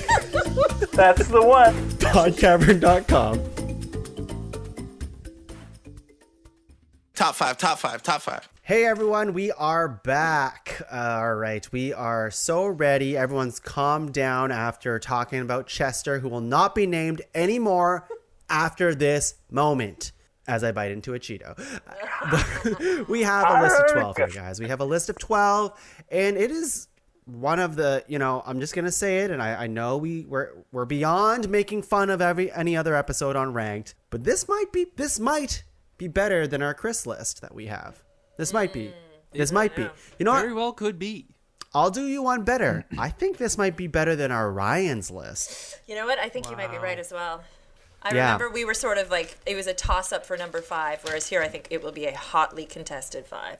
I think so too. So what we have is Steve Jobs, Steve Shirley, Steve Irwin, Stephen King, Stephen Hawking, Steve Austin, Stevie Wonder, Steven Spielberg, Stephen Yun, Stephen Fry, Steve Martin, and Steve Cserepy.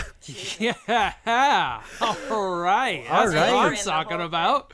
Now we got a list of Steves. Yeah, this is a list. This is a crazy list of Steves, and as you know, we said we opened the doors for Steves all over. Stevies, fictional Steves, all the stuff. No fictional. We have one fictional Steve on here? We do have one fictional Steve. Yeah. And there's no music band Steve in here this time around. Yeah, Desi, were you looking at bands? He was the first. He was my Steven. I mean, we'll do Ani mentions later. But we'll do Ani mentions. Yeah. I was conflicted over music Steves. There's a lot of good music Steves. A lot of good music Steves, and one great Captain Steve Rogers. Captain Steve Trevor. And now you show up. I'm here. I just didn't think this group would go for it. So you're right. I wouldn't allow it. I would have my passion. I would talk about how Captain America walks out of the shadows. It's a whole thing. But the elevator. That's right. The elevator scene. I get it. Chris America's Evans, love him. He's not in the list, so let's leave it alone. I'm not beyond there yet. I know we're not honorable mentions, but I gotta say, Chris Evans, really hot guy. Okay, here we go. All right, so what we're gonna do is we're gonna star nominations for further considerations. We're gonna go around. I'm gonna get Geoff to go first to star a nomination that isn't one of your own. Go ahead. Ooh, all right. I am going to have to say, actually, I'm gonna have to go with Steve Martin. Because I think you do. He was on my list as well, and he is he's one of those guys who does everything. I don't know where he finds the energy to do everything that he does. So Steve Martin for sure. That's a good pick. Des, star one. That's not your own. Stephen King. Stephen King is has a huge slice of popular culture over the last 40 years, and there's no sign of slowing down. Even if I haven't myself really watched a lot of his new stuff, I know it's there, and I know he's just growing a fan base, and he's not like even Steve Martin, Stevie Wonder. There's generational issues. Like not everybody's going to know the hits, and not everybody's going to know The Jerk or some of Steve's earlier work, but everybody friggin' knows Stephen King. He's everywhere. Or at least they know a part of Stephen King's work, right? Like they don't know everything, but they know a lot. So they might not know him, but they'll know Castle Rock, or they'll know Gerald's Way, or one of his other weird ones. Yeah. I don't know that one, but yes. Leslie, what do you have? Oh, I believe there's a Netflix adaptation of that is crazy. It ends crazily. It's nuts. Who out of this gang? Who out of this gang do I like here? Let's see here. Yeah. Well, I mean, it was just brought up, but I have to go with Desiree's pick. Steve Irwin. Yeah. Nice Whose pick? Man. Sorry, Les. Whose pick? Desiree. Oh, can that be the ringtone on my phone? Desiree, you got a text. A text. I love that. That's good. Okay. Yeah, Steve Irwin, nice man, loved animals, legacy will live on forever in various foundations and children, and I think it's a good message and a good man, and any good person we can keep alive, that's a good reason to do it. Steve Irwin. I'm gonna go with Steve Harvey, and no. Not on the list. Unfortunately, I was going to say unfortunately, but I don't really have any opinions on Steve Harvey, not even like a negative one. I just don't have any. Where is your moral barometer? Okay, my star, wow. So Steve Irwin, Steve Martin, Stephen King. I think it'd be crazy not to talk a little bit more about Steven Spielberg. So. Oh, wow. Yeah. Yeah, I mean, I won't say no. I won't say no to that. Okay, so I'm going to open up the floor now, and we just start 4, but of course we can star any other ones for further consideration. What else do we want to fight for? And anyone can go at this point. I don't want to pit them up against each other, but they sort of hold a similar space in the science and technology wing, but we got to put either Jobs or Hawking on this list. Yeah. They're just monolithic. Big deal, guys. Yeah. Well, in that case, I'm gonna say Hawking. Okay, I'm okay. I'm gonna hawk up a Hawking up there because Jobs, while very prolific, also known to be a little bit of a dick. Yeah, bit of an a-hole. Bit of an a-hole. Yeah. A polarizing character. Yes. Whereas I think everybody can get on board with Stephen Hawking just being just awesome, top to bottom. Frigid ice bitch. Although what I do like about Steve Jobs is he's unapologetically himself. Like he is people love saying that about dickbags, but it doesn't soften the fact that they're a dickbag. Yes. Being a self-aware monster, you're still a monster. You don't get bonus points. I guess so. I mean, I guess I've never been compared to a dick bag before. So, all right. Well, if anyone ever called me that, then I'm sorry. I didn't mean it, and I don't want to be associated with other dick bags. And who's right? But who's right up with Steve Jobs, who never gets enough mention, is Johnny Android. And Johnny Android never gets any mention, and Steve Jobs gets all the accolades just because it looks good. You know what? I agree. And it's Johnny Android and Bobby Google, and it's like those people are they're completely shafted under the shadow of Steve Jobs. It's annoying. Tina Huawei, these people, they should all get mentions. Yes. When we're ranking Tina's. Yeah. Lost in the dustbin of history. Yeah. Okay, all right. So I like Hawking over Jobs. Okay, yeah. I'm still thinking of other phone companies now. Mikey Motorola Crazer. I don't know. Yeah. Motorola Crazer. I had Andrew Nokia. That was my first one. Ben Blackberry. Okay. Ooh, Ben Blackberry. He sounds like he's rich. Yeah, That's a that rich guy. name. That guy sounds like he was rich once and then he lost a lot of money. Sounds like That's true. sounds like he's rich, but he has. I think he has like multiple. He has like a multiple girlfriend situation. Oh yeah. I feel like he's a little. Yeah. You know. But He's we can't different forget Blackberries. the other great Canadian Norman Nortel. Ah, yes. Nor. Of course. Classic. Nor. Of course. Okay. Top 5 Okay. fictional people based off phones. Now we got a podcast. Yeah. Okay, so we have Stephen Hawking, Steve Irwin, Steve Martin, Stephen King, Steven Spielberg. That's actually 5. The only other Steve that I feel feelings about, and he was one of my own, so maybe if there's no buy-in, this is where it ends, but Stevie Wonder. I was going to suggest that as well. On behalf of all the musical For Steves. Yeah. several reasons, Yeah. Stevie Wonder should be, at the very least, talked about. If I think he should be on the list. Let's talk It's up to about me. it. And it's crazy because Des, of course, is the person who came up with this topic. You know, you have a very strong list, which is good. You wrote a lot of notes, and it shows. I did. Yeah. I was ripping out pages as I was going through them too. Like You were Throwing Chiripping them out? behind your back. Don't you need them for later? No, You were it's sure- all in here. Okay. Chiripping out? Is that what you were doing? No. I should have said tearing. Guys, I think we have to talk about Steve Shareppa. Thank you. We have to. Why is he on this list? Is that what we were talking about? As like it was as revenge because I didn't hear. It was a spite nom. It was a spite nom. How dare you? I respect How dare that. you not know? I'm sorry. Isn't it better that I asked instead of just being like whatever? Yeah, that fucking guy. It doesn't matter. No. I showed enough respect to ask. Well, I showed enough respect to spring it on you in a live recording. Yeah. So It's a spite. there you go. Leslie, All right. Ooh, I've been Yes. bested. Yes, Jeff. Leslie, I just want you to know that, like, somewhere in Burbank, Steve Carell is crying.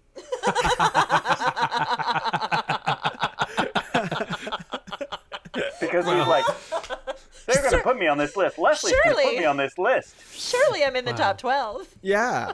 Well, Surely. He's like furiously texting Steve Colbert, Surely. being like, those idiots. Surely. Steve Shirley. oh. Do we talk Yeah. about Steve Shirley? We should talk about Steve. I mean, this is a Steve that I don't know, but I love surprises. So, Jeff, Yeah. thoughts? I was surprised because I actually was like, I was thinking of Stevie Nicks, who I think was your other musical. My other Stevie, yeah. Stevie. And I was like, are there other people, female identifying, who are named Stevie? I thought I would have a look, and this was one that popped up, so I was quite surprised at this. And I mean, I think it's important because she basically took the STEM research and was like, this isn't something that women do, and she was like, no, hell, I'm doing it. She figured out a way to monetize it and a way to make it work. She found a workforce. She made a lot of money. She's also quite a philanthropist, supporting a number of institutions, and autism is a big benefit from her philanthropy. So she was just like, I want to do this and I'll get it done. And I think we often miss those things in history. Like, it's great when we celebrate Steve Jobs, but we celebrate him because he was a big enough dick that he made news. Do you know what I mean? Like, that was the thing. Right, like, yeah. He crushed a bunch of people and then rose he to the crushed top. a bunch of people. But this was a person who uplifted a community and knew that they could do it, and was like, well, why can't we take math? Which was the thing that struck me the most is like, there's a whole, like, you think of, there's generations of women who were not participating in STEM because it wasn't deemed women's work, you know. Yeah. I was kind of happy to stumble across that, you know. It's a really compelling argument. I'm inclined to say we star Steve Shirley, at least for further consideration, and then we can go from there. Thoughts? Sure. Leah. Yeah. It's a I fantastic think that's really story. Yeah, that's a really great story. I like the message behind it and all that stuff too. And yeah, I like it. And everyone else here, we're looking at like Stephen Fry, Stephen Cserepy, Stephen Yeun. The only I feel for Stephen Yeun, I think there is in a year or 2 or 3, like his time will come. He's just on the cusp of it. Where right now, as of this recording, I don't think he's there yet. No, but you can you can taste it. I'm excited about him. Yeah, he's why we're ranking Steve's, because when he started gaining traction for Minari, I was like, we should talk about this. I want to call him a kid. He is 4 months younger than me. But he's got that kid where you're, he's gaining momentum, and hopefully the world will open up to him in the way that it should, and all of a sudden we'll see these amazing stories with him at the helm. Yeah, and that's the thing is it's like a very hopeful dream that he becomes what it seems like he might be able to do. Yeah. But since we don't, it's very, very early on in his blossoming career that's going to explode after the Oscars. I imagine that it's too early to say that he is the best of the Steves, right? There is very iconic Steves that we've already starred that has a history of work, and Stephen Yeun does not have that yet. So I'm okay with that. Same, yeah. Stephen Fry is the only other one that I'd be like, oh yeah, I could see Stephen Fry, but I'm not sure. We already have a lot of really strong Steves, so.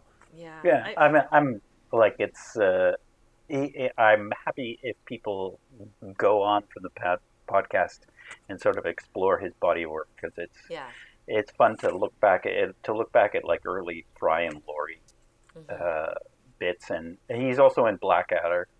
And if you haven't checked out talking about comedy like that's Rowan Atkinson, Hugh Laurie, Stephen Fry. That's quite a comedy powerhouse in that show, so you should check that out. Cool. Yeah.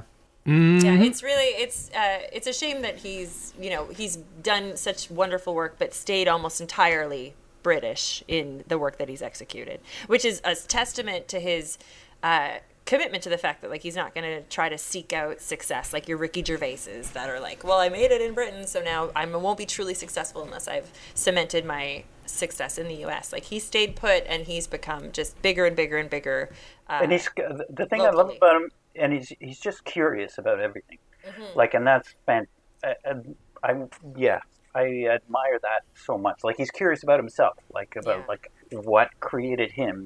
What does bipolar mean to him in his career, and that sort of thing. And he asks questions. That's basically all he does. He's just what is this? What is this? What is this? And I love that.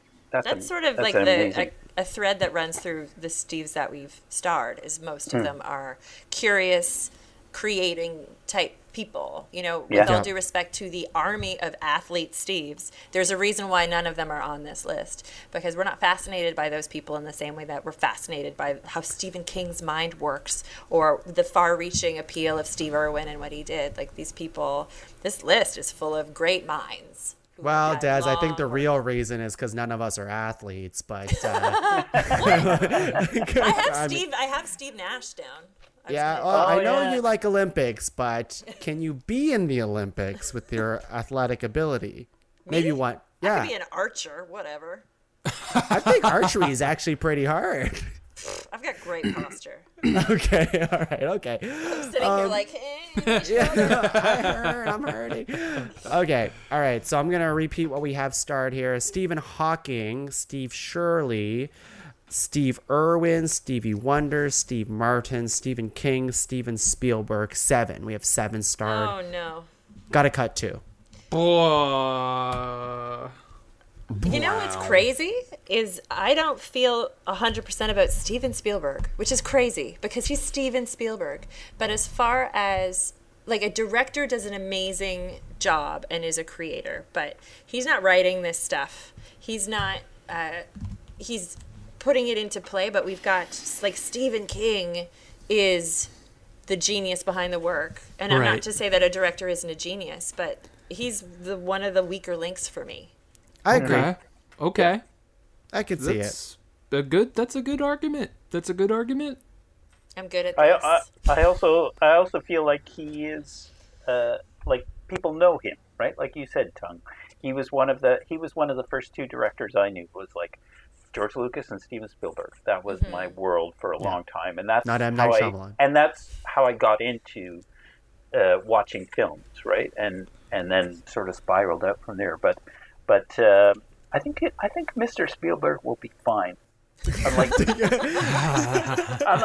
Mr. Carell.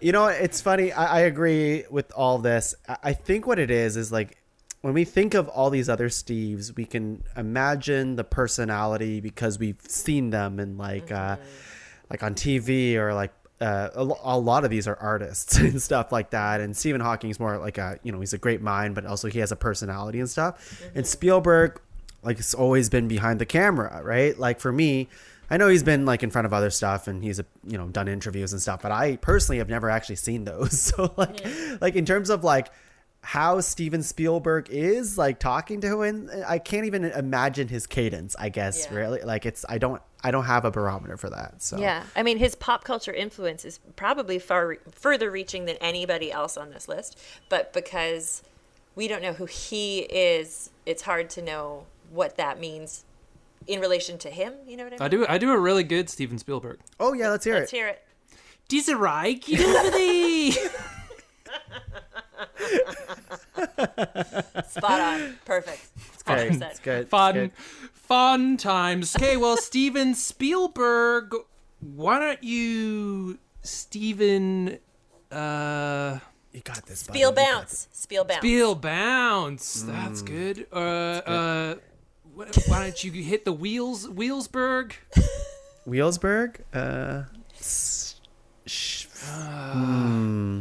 Steve Vamos Spielberg, like Vamanos, Steve Vamanos. I don't know. We'll have to come back to this. We'll come back to that. We'll come back to this one. We'll come back to that, and that is my promise as mayor. That's right. And you know what? As mayor, we have to get the second question. So, Des, do you have a question for the mayor?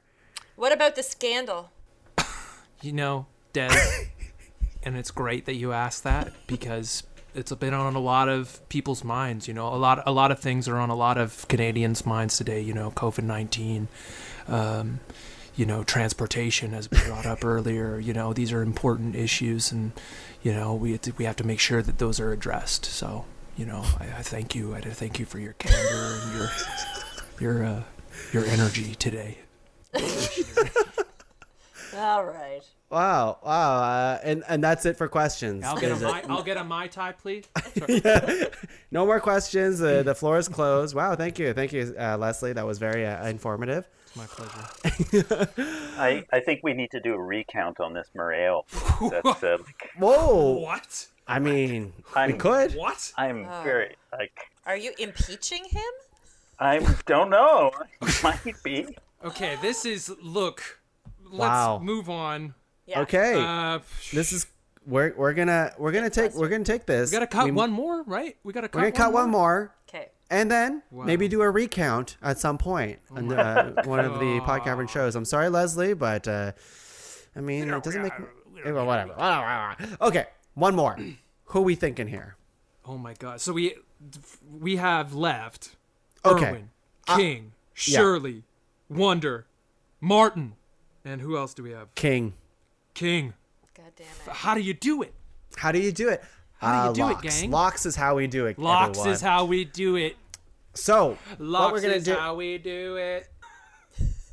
Nothing. I thought there was gonna be more. What is from Locks anyone. is how we do it? I thought that I was dancing. I thought there was gonna be the word ranked thrown in there. I don't know what we're talking Ranked about. Al isn't here yet. It's true. Locks, everyone. Locks is when I'm going to say the list one more time, and the panel over here will say if that nomination is a lock or not. It has to be unanimous, and the lock means that that nomination will make the top 5. Even though it's not binding, it's just a way for us to navigate where our feelings are at with nominations. Okay. So, Stephen Hawking, lock or no lock? Lock. Lock. Okay. Ka-choom. Steve Shirley, lock or no lock? Lock. I'm not there yet. Yeah. I'm not I'm there not there. yet. I hate it. That's okay. You It's hate okay. the nomination, or I hate that I feel like it's not a feel lock. that way. This is what we want. We need to figure out who's I'm not telling a lock. it's the truth. I'm sorry, but I think no lock. Steve Irwin, lock or no lock? No luck. The gauntlet. That's fair. Stevie Wonder, lock or no lock? Lock. Lock. Stevie Wonder, lock. And Loaded. That's a lock. Oh, Thank you. Steve Martin, lock or no lock? Lock. I'm not a bluegrass fan. Lock. Oh, is that it? I'm not a bluegrass fan. Okay. So Not a lock. That's not a lock for me. Oh, he's so much more than bluegrass. it's true. Well, we can argue it because he's not a lock yet. So Stephen King, lock or no lock? That's a lock for me. Lock. Okay, we did accomplish stuff through that. So Stephen Hawking, Stevie Wonder, and Stephen King are locks. Steve Shirley, Steve Irwin, and Steve Martin are not locks. Okay. So that's our fight. Those three. Irwin, Martin, Shirley. I am willing to sacrifice Steve Irwin for Steve Shirley, but I am not willing to sacrifice Steve Martin for Steve Shirley. Those are my terms. Whoa. And do you want Steve Shirley to be on the list? Like what? I'm just being devil's advocate here. I just Compared want to to hear. Steve Irwin, I'm trying to think of reach, right? Like the reach and the social impact and just the state of the world thanks to these people. And Steve Shirley's got bigger reach. The fact that women in STEM was something that she pioneered is undeniable. I am a science professional, so I should really be paying more attention to her name and what she's done. And whereas Steve Irwin is, he's undeniably impactful. Would I think that in 10 more years? I don't know. But Steve Shirley, you can't undo what Steve Shirley's done. Mm-hmm. Right. Yeah, that's fair. No, Leslie? That's good. That's good. Where's your brain at? Where's my head at? Where's your head at? Where's your head at? Wow. Who do we? So we have Shirley, we have Irwin, and we have Martin. Yeah. Martin. If I had to see one go, it would be Martin, and I'm sorry. No. Maybe I think he went gray too early. And, That's And I wrote the 60s, man. Wait, fair point. Let's hear him out. Fair point. He went gray too early, and I think he probably could have saved it with some Rogaine or something like that, but he didn't, and look where he is, Okay. You know what? It's a fair point. Jeff? And I will admit I'm wholly unfamiliar with a lot of his work. It is, yeah. There's a bit of a generational thing there. Yes, too. Yeah, unfortunately. But I'm, the legends I like, Steve Martin is their legend, Yeah. So there's something to that. There's something to that too. But I fucking, and I love it. I love every single little bit of it.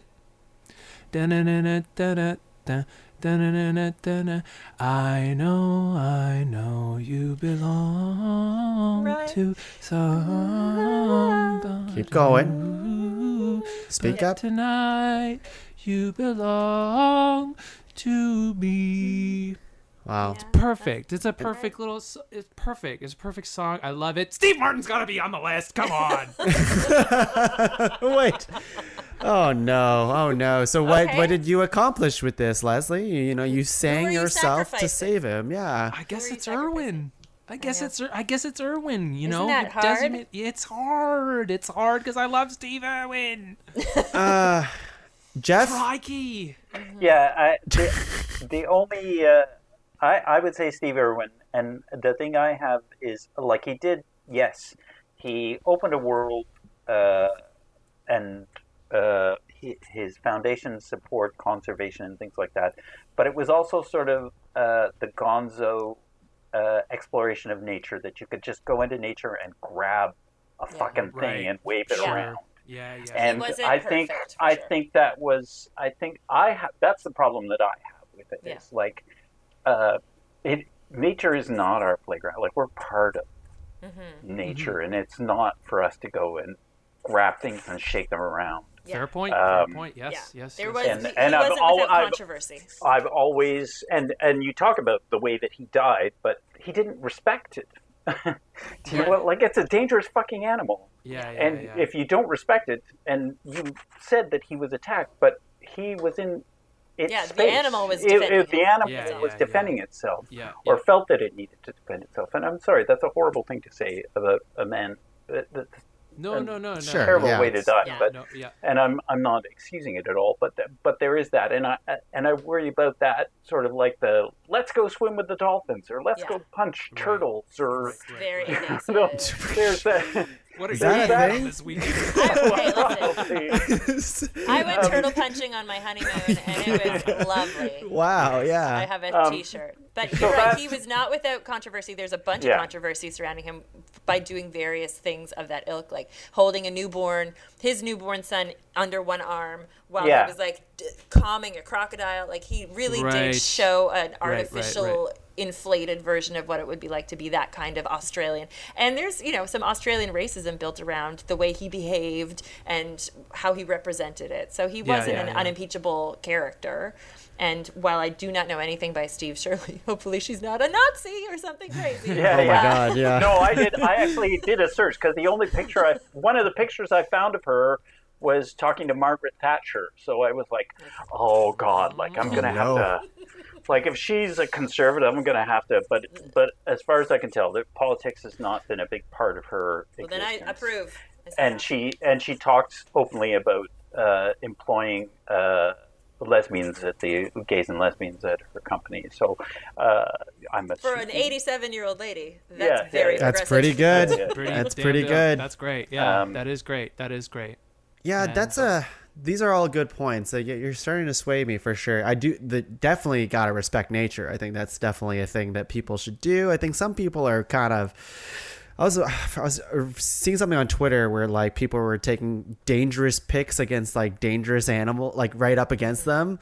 And they're supposed to look like, I don't know, they're like maternity pictures and stuff like that. So like people with like babies and they're dressed up in like these beautiful gowns and stuff, but like right beside them is like this giant gorilla thing that's could like really hurt them and stuff like that, but they're positioned in like, oh, look how like edgy and like dangerous we are, but also beautiful because it's a maternity picture.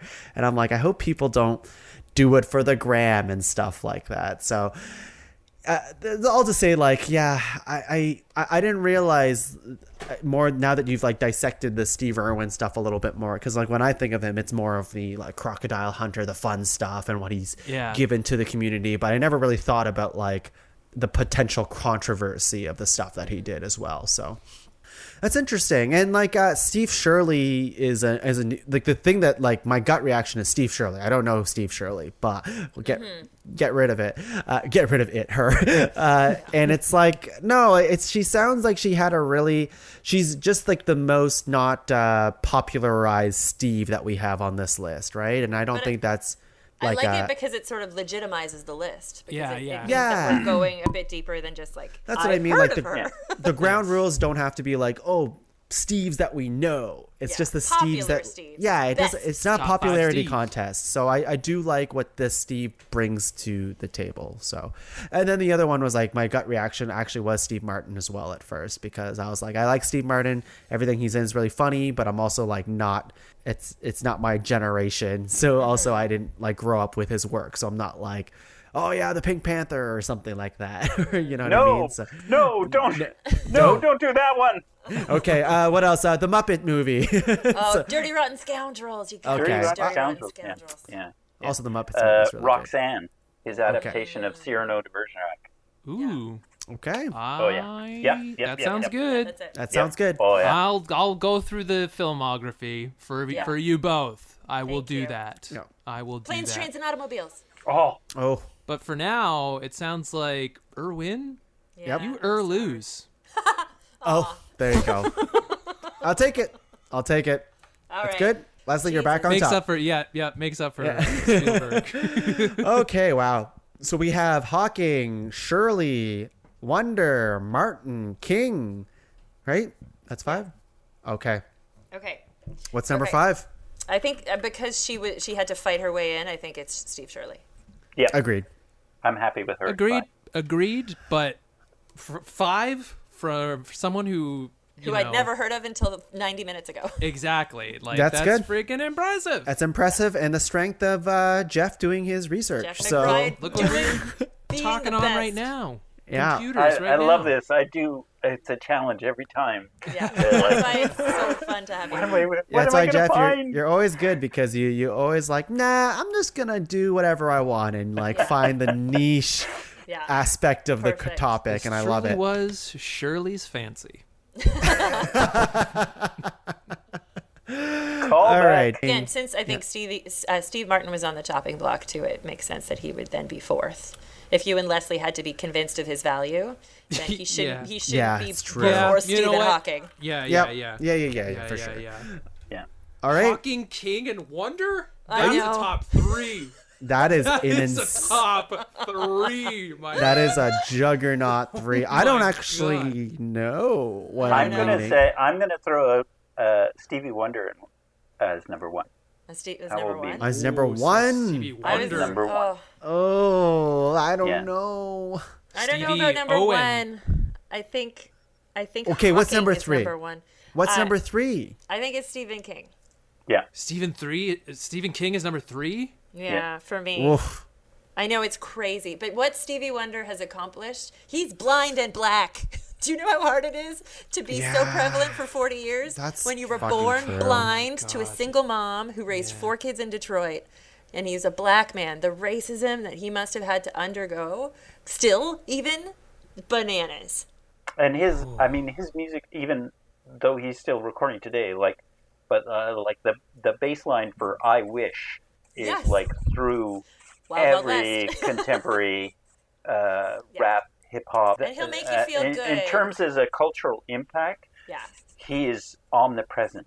And Yeah, and he's gonna make you feel good. Like tomorrow, while Yeah. you're doing your stuff, listen to the Stevie Wonder's greatest hits. Stephen King will make you feel a different way, Terrified.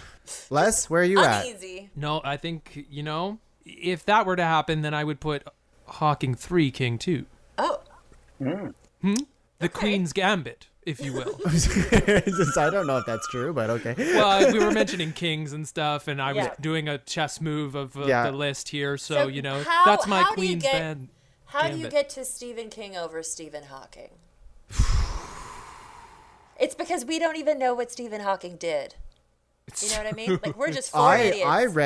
I wrote some notes on I did a minimal amount of research. But even in that, like he did so much for so long. I don't even understand what he did. I just know that it was Impactful. impactful. It altered the way people understand physics. Like gross. Yeah. So crazy. And Stephen King, again, he's like whatever, 320 million books sold. That's also a far reach. Yeah, But- Stephen King's impressive. He's like, I think he's the first author that had like 30, like hit 30 of like the best sellers. Like he has 30 bestseller books. Like that's insane. I'm not questioning how great Stephen King is. I just think, how do you compare these people like us? I guess what it comes down to for me is like every time I'm going to choose the entertainment over the academic, and that's not a very popular stance, or maybe it is, and people just don't talk about it. But I think the more, it's what you know. It's what I know, and you know what? If I'm telling the truth, I also feel that way.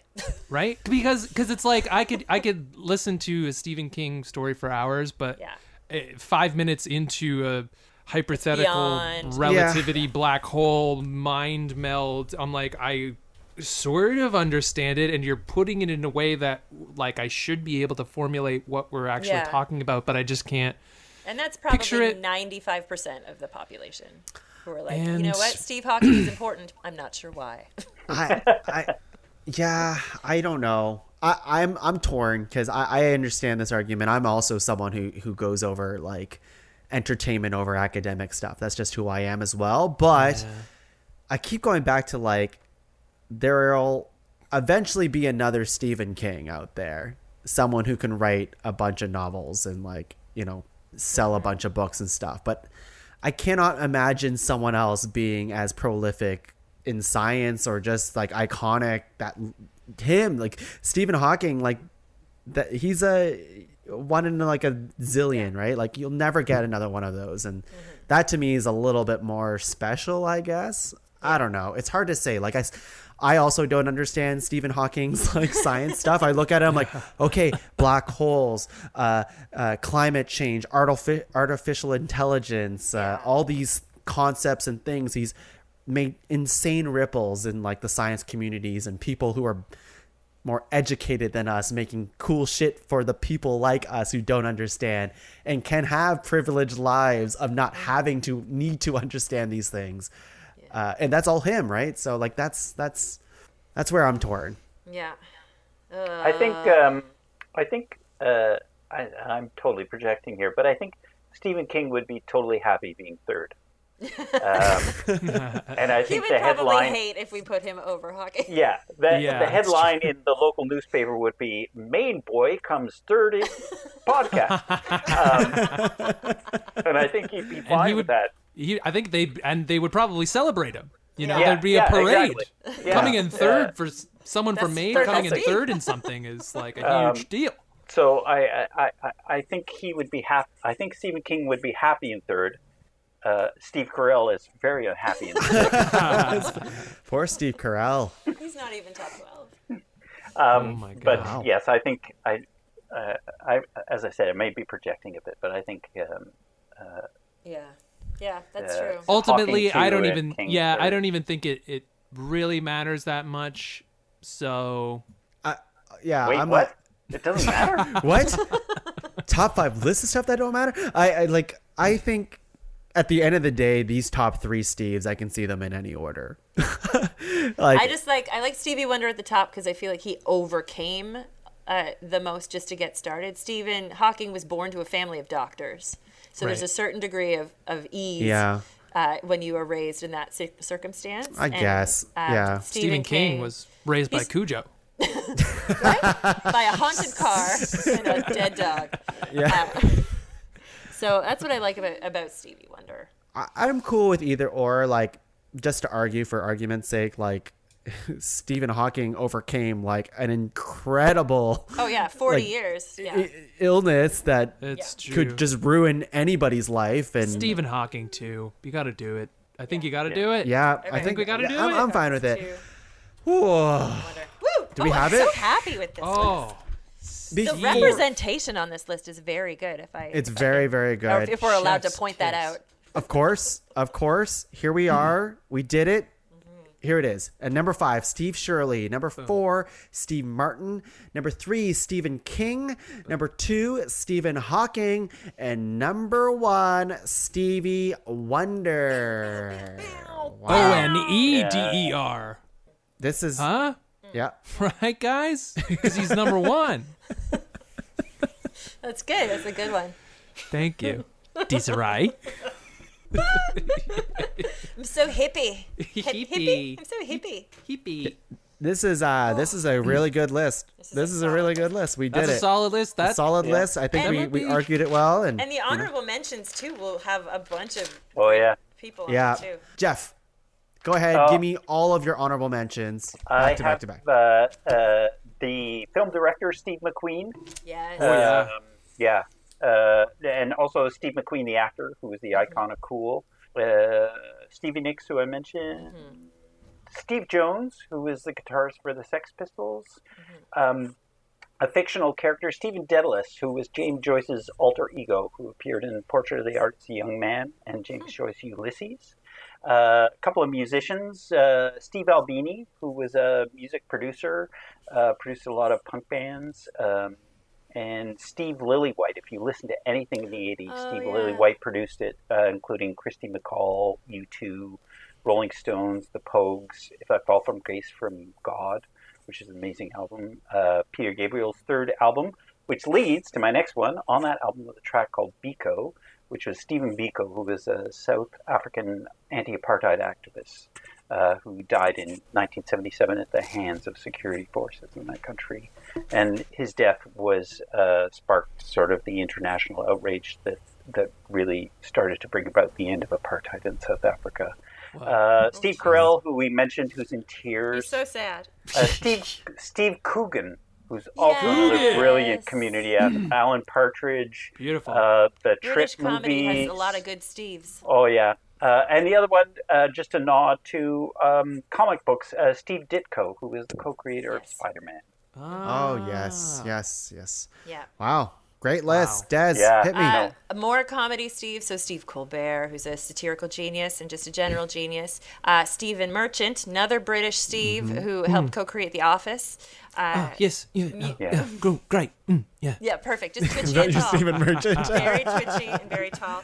Rock and Roll Steve, Steven Tyler. I really like Aerosmith a lot. The album Get a Grip had the trifecta of Crazy, Crying, and Amazing, which were 3 of the biggest songs in the 90s, and I loved all of them, and he's just a weirdo, and I love that too. Steve and you Nash. Don't miss a thing, do you, Des? I don't miss a thing. That album is the best. Listen to Eat the Rich. The song Eat the Rich is amazing protest poetry. Steve Nash is good at basketball. I've heard. Rick Steves. So the only Steve last name that we supplied, who is like a white guy travel advisor. But if you dig deep behind his story, he's also kind of an interesting guy. He's donating a ton of money back to help reduce the carbon footprint of the tourism that he sort of sponsored in the first place. And currently during quarantine, he's airing his 11th season, but over Zoom and doing like the director's cut while it airs. So you can watch with a glass of wine while he talks about filming the episodes. And he does this every Monday, which I think is really cute. Oh, that's cool. Steven Seagal, who is a gonzo action star and just a lunatic. Who else do I have here? Oh, Stephen Root, who is another hilarious comedy actor from Office Space and News Radio. Steve Buscemi. There are some amazing character actors named Steve, and Buscemi is iconic. He's got that crazy face on him, but he's also just really good at what he does. So Steve Buscemi was Must a be tough a really one. nice Jeff guy, too. is crestfallen. Yeah. Oh, yeah. He's amazing. Totally. Oh. And he'll do your filthy Adam Sandler movie, but then he'll do your quiet Trees Lounge movie. Like, he's really great. Then you do Boardwalk Empire. Yeah. And my last favorite Steve is Steve-O, because I love Jackass. Steve-O. Oh, How did Steve-O. Wow. Oh, my God. And I course. am closing my book. Wow. Wow. Les. Oh, no. Sorry, there was one more that I forgot. But you closed the book. Steven Soderbergh, who directed Ocean's 11 and Logan Lucky and a bunch of other good movies. Another director, Steve. Okay. Steven I take that. Soderbergh. I'll take that. Leslie. Urkel. Yeah. I mean, let's go. Let's go. Urkel. Let's go. Start at the Steve beginning. Urkel. Stifler. Wow. Yeah. Wozniak, of course, Yeah. who was already mentioned. Wozniak, the Woz. The Woz. The Goot. Gutenberg. Thank you. Okay. It's like the Goot. The Goot. Needed the rest of that for me to Police click it. Academy. The Police Academy. Give me a hell yeah. Hell yeah. Hell yeah. Stone Cold Steve Steve Austin. Yeah. That's actually the 613. Steve Austin that I thought, Jeff. No, I'm an idiot at first. I have a good Steve Austin story, but that's for after the pause. Ooh. Okay. Ooh, spicy. Oh my gosh. And that's all I had. There's probably others, but fuck you. Wow, I thought you were over the fuck you to the audience, but I wasn't saying it to the audience. Oh, I I'm would sorry. never- Do I'm you a have anything mayor to of say? Podcavern. I would never say well, that. Before I say my list, which is going to be really quick, Les, for the people who didn't get the Steves on their list, what do you have to say to them? I mean, thanks for listening to the podcast. Wow. You're doing great. He's matured so much. We'll see what happens at the end of the show. I could see his eye twitching a little bit. He wants to say it, but he won't. Okay, what I have here. Okay, Leslie, it's okay. I have Steve from Blue's Clues. Oh, yes. Iconic Steve over here. I have Steve I blocked Rogers. that out. That's all, but yeah. Yes, Steve from Blue's Clues, iconic. Just as iconic as Steve Rogers. We talked a lot about him on Ranked. We all love Chris Evans. We all love Captain America. At least I do. Wow. And now you're America's ass, Tung, for leaving him out. For leaving out your hero. Your literal hero. I know. He just wouldn't have gone far with this group of people, and I got to play the room. This list is insane. Yeah, like I love Stephen Chow. I've been reignited on Stephen Chow, my God, yes. who's an amazing filmmaker, and just love his movies. Of course. And we have Steve Aoki, except I don't really listen to his stuff. I just know he's another music Steve. Very popular Steve. And then that's it. I mean, my big one was Buscemi as well, which I wish he was kind of here, but that's okay. The Boosh. The Boosh. Yeah. The Boosh, the Goot. The Waz. The Waz. The Jobs. A lot of good Steves. A lot of good Steves. Lots. I'm trying to think what the next first name episode we do next, but we'll save it. We'll figure it out. All right. That's it. That's it for the show. Thanks everyone for listening. Of course, we couldn't have done this without the help of Geoff McBride, everyone. Geoff. Waving. Geoff, thank you for being on the show. Thank you. It was a lot of fun. Enjoyed it so much. Yeah, I'm so happy you're here. You always bring such knowledge and research. He raises the bar. Raises the bar. None of us do that anymore on the show, except for you and maybe one other person in this room. So, Geoff, do you have any plugs for the people at home at all? I'm going to plug. I just finished reading. I've been doing a lot of reading in the pandemic. And I just finished reading a great book called You Are Eating an Orange and You Are Naked by Shun King. And it's a sort of memory novel that challenges sort of Western ideas of Orientalism. And that's kind of really popped to the forefront this week. But it's a beautiful, beautiful book that just, I didn't expect much from it. And it just... I can't stop thinking about it. So it's really, really great. And I'm also halfway through, if you're a monster fan, I'm halfway through a book called The Lady from the Black Lagoon, which is about the woman who designed the costume for the monster from the Black Lagoon. Wow. And she was completely sort of erased from the project. Wow. And just it's a story of her life. And it's written by a contemporary movie producer. Her name is Mallory O'Meara, and so she's sort of applying what this woman went through to her experience of filmmaking, and it's sort of a fascinating flip back and forth between the 1950s and present time. So very cool. Yeah. Wow. Thanks, Geoff. Geoff, you're so cool. You're so cool. Well, you're so much I'm cooler not. than... I'm boring, man. No, you're cool. That's so awesome. But almost as cool, or equally as cool. I'm not sure. Des, you tell me. Are you as cool or cooler than Geoff McBride? I am not as cool as Geoff McBride by a country mile. I'm a None of us are. Person.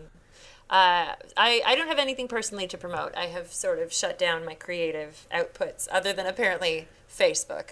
Thank you, Leslie. Well, how good I am. The mayor of Facebook. It's good. It's good content. It's a good follow. It's a good content. You have regular segments. You're the only person who has regular segments on YouTube. We have Desiree Overreacts. We have Gratitude Fridays, which is lovely. We've got, what else have we got? We've got a lot of only 2 segments right now. Okay, Des. Looking to add more. I'm excited. You know, I've also Des actually does use Twitter. She got in an argument one time or several times on Twitter. Twitter fights when someone wants to be a downer, when someone wants to yuck someone's yum. I'm there to defend their right to like a thing. But my comrades in arms, Crush Improv, have been doing bi-weekly D&D live streams. And they have been engaging and interesting and weird. And they really showcase how Dan Lajoie can get so weird. So if that's something you find interesting, you should follow them on Facebook or Twitter or Instagram, and then they'll be able to post those links there. It's the Dungeon Master is Andrew Alexander, and he's doing a really great job with them. I can never do them because I'm impossible to schedule, but they have been having a lot of fun with that. So check that out. Yeah, I'm just impressed that we were able to schedule you for this. To be honest, that was insane. After 8:30, my life opens up. Wow. Des, before we thank the next guest over here, can you just tell me what you overreacted today about? I feel like overreact to today. Oh, I have. We've all developed a taste for the types of hand sanitizers we like and we don't like. And when I went into Indigo today, I put my hand underneath a hand sanitizer dispenser, and it just sort of like leaked rain on my hand. And there's like, if ever you go into an Indigo, there's always a greeter who's there to remind you to sanitize your hands. And it's always like some foppish teen. And he's like, how you doing? And I was being really engaging and charming with him because I love talking to retail people. and then my hand got soaked and I was like, what? I just shook it and then rubbed it. And I was so grumpy about it. And I honestly, it haunted me the whole shopping experience because I was like, I'm wet. This is off. Come on, Indigo. And I was grumpy about that for a long time. Yeah, if you like this content, it's normally cuter than that. If you like this content, we are trying to launch a podcast for Des. No. Desiree overreacts. It's going to be a 5 minute a day. I'm a 38-year-old woman. Nobody wants to hear me complain. Oh, I am announcing. Mayor of Pod Cavern, Leslie Cserepy, everyone. Thanks for being on the show. Oh, thank you, Tuong. Thank you. It's been a pleasure. Been a pleasure to see my friends, Geoff and Des, who I haven't seen in over a year. Oh, my God. Yeah. It's insane. Your it's hair's insanity. so long. I know, darling. Not the accent that I thought would come out of this. It just leaked out. I don't know what happened. I don't know. Leslie, do you have any plugs for the people? Oh, Tuong, you can listen to the Improv Punch-Up. The show where the big Hollywood studios, they come into us and they say these clips, these movies, these TV shows, these video games, this whatever, they're not good enough. You're going to need to punch them up using your improv skills.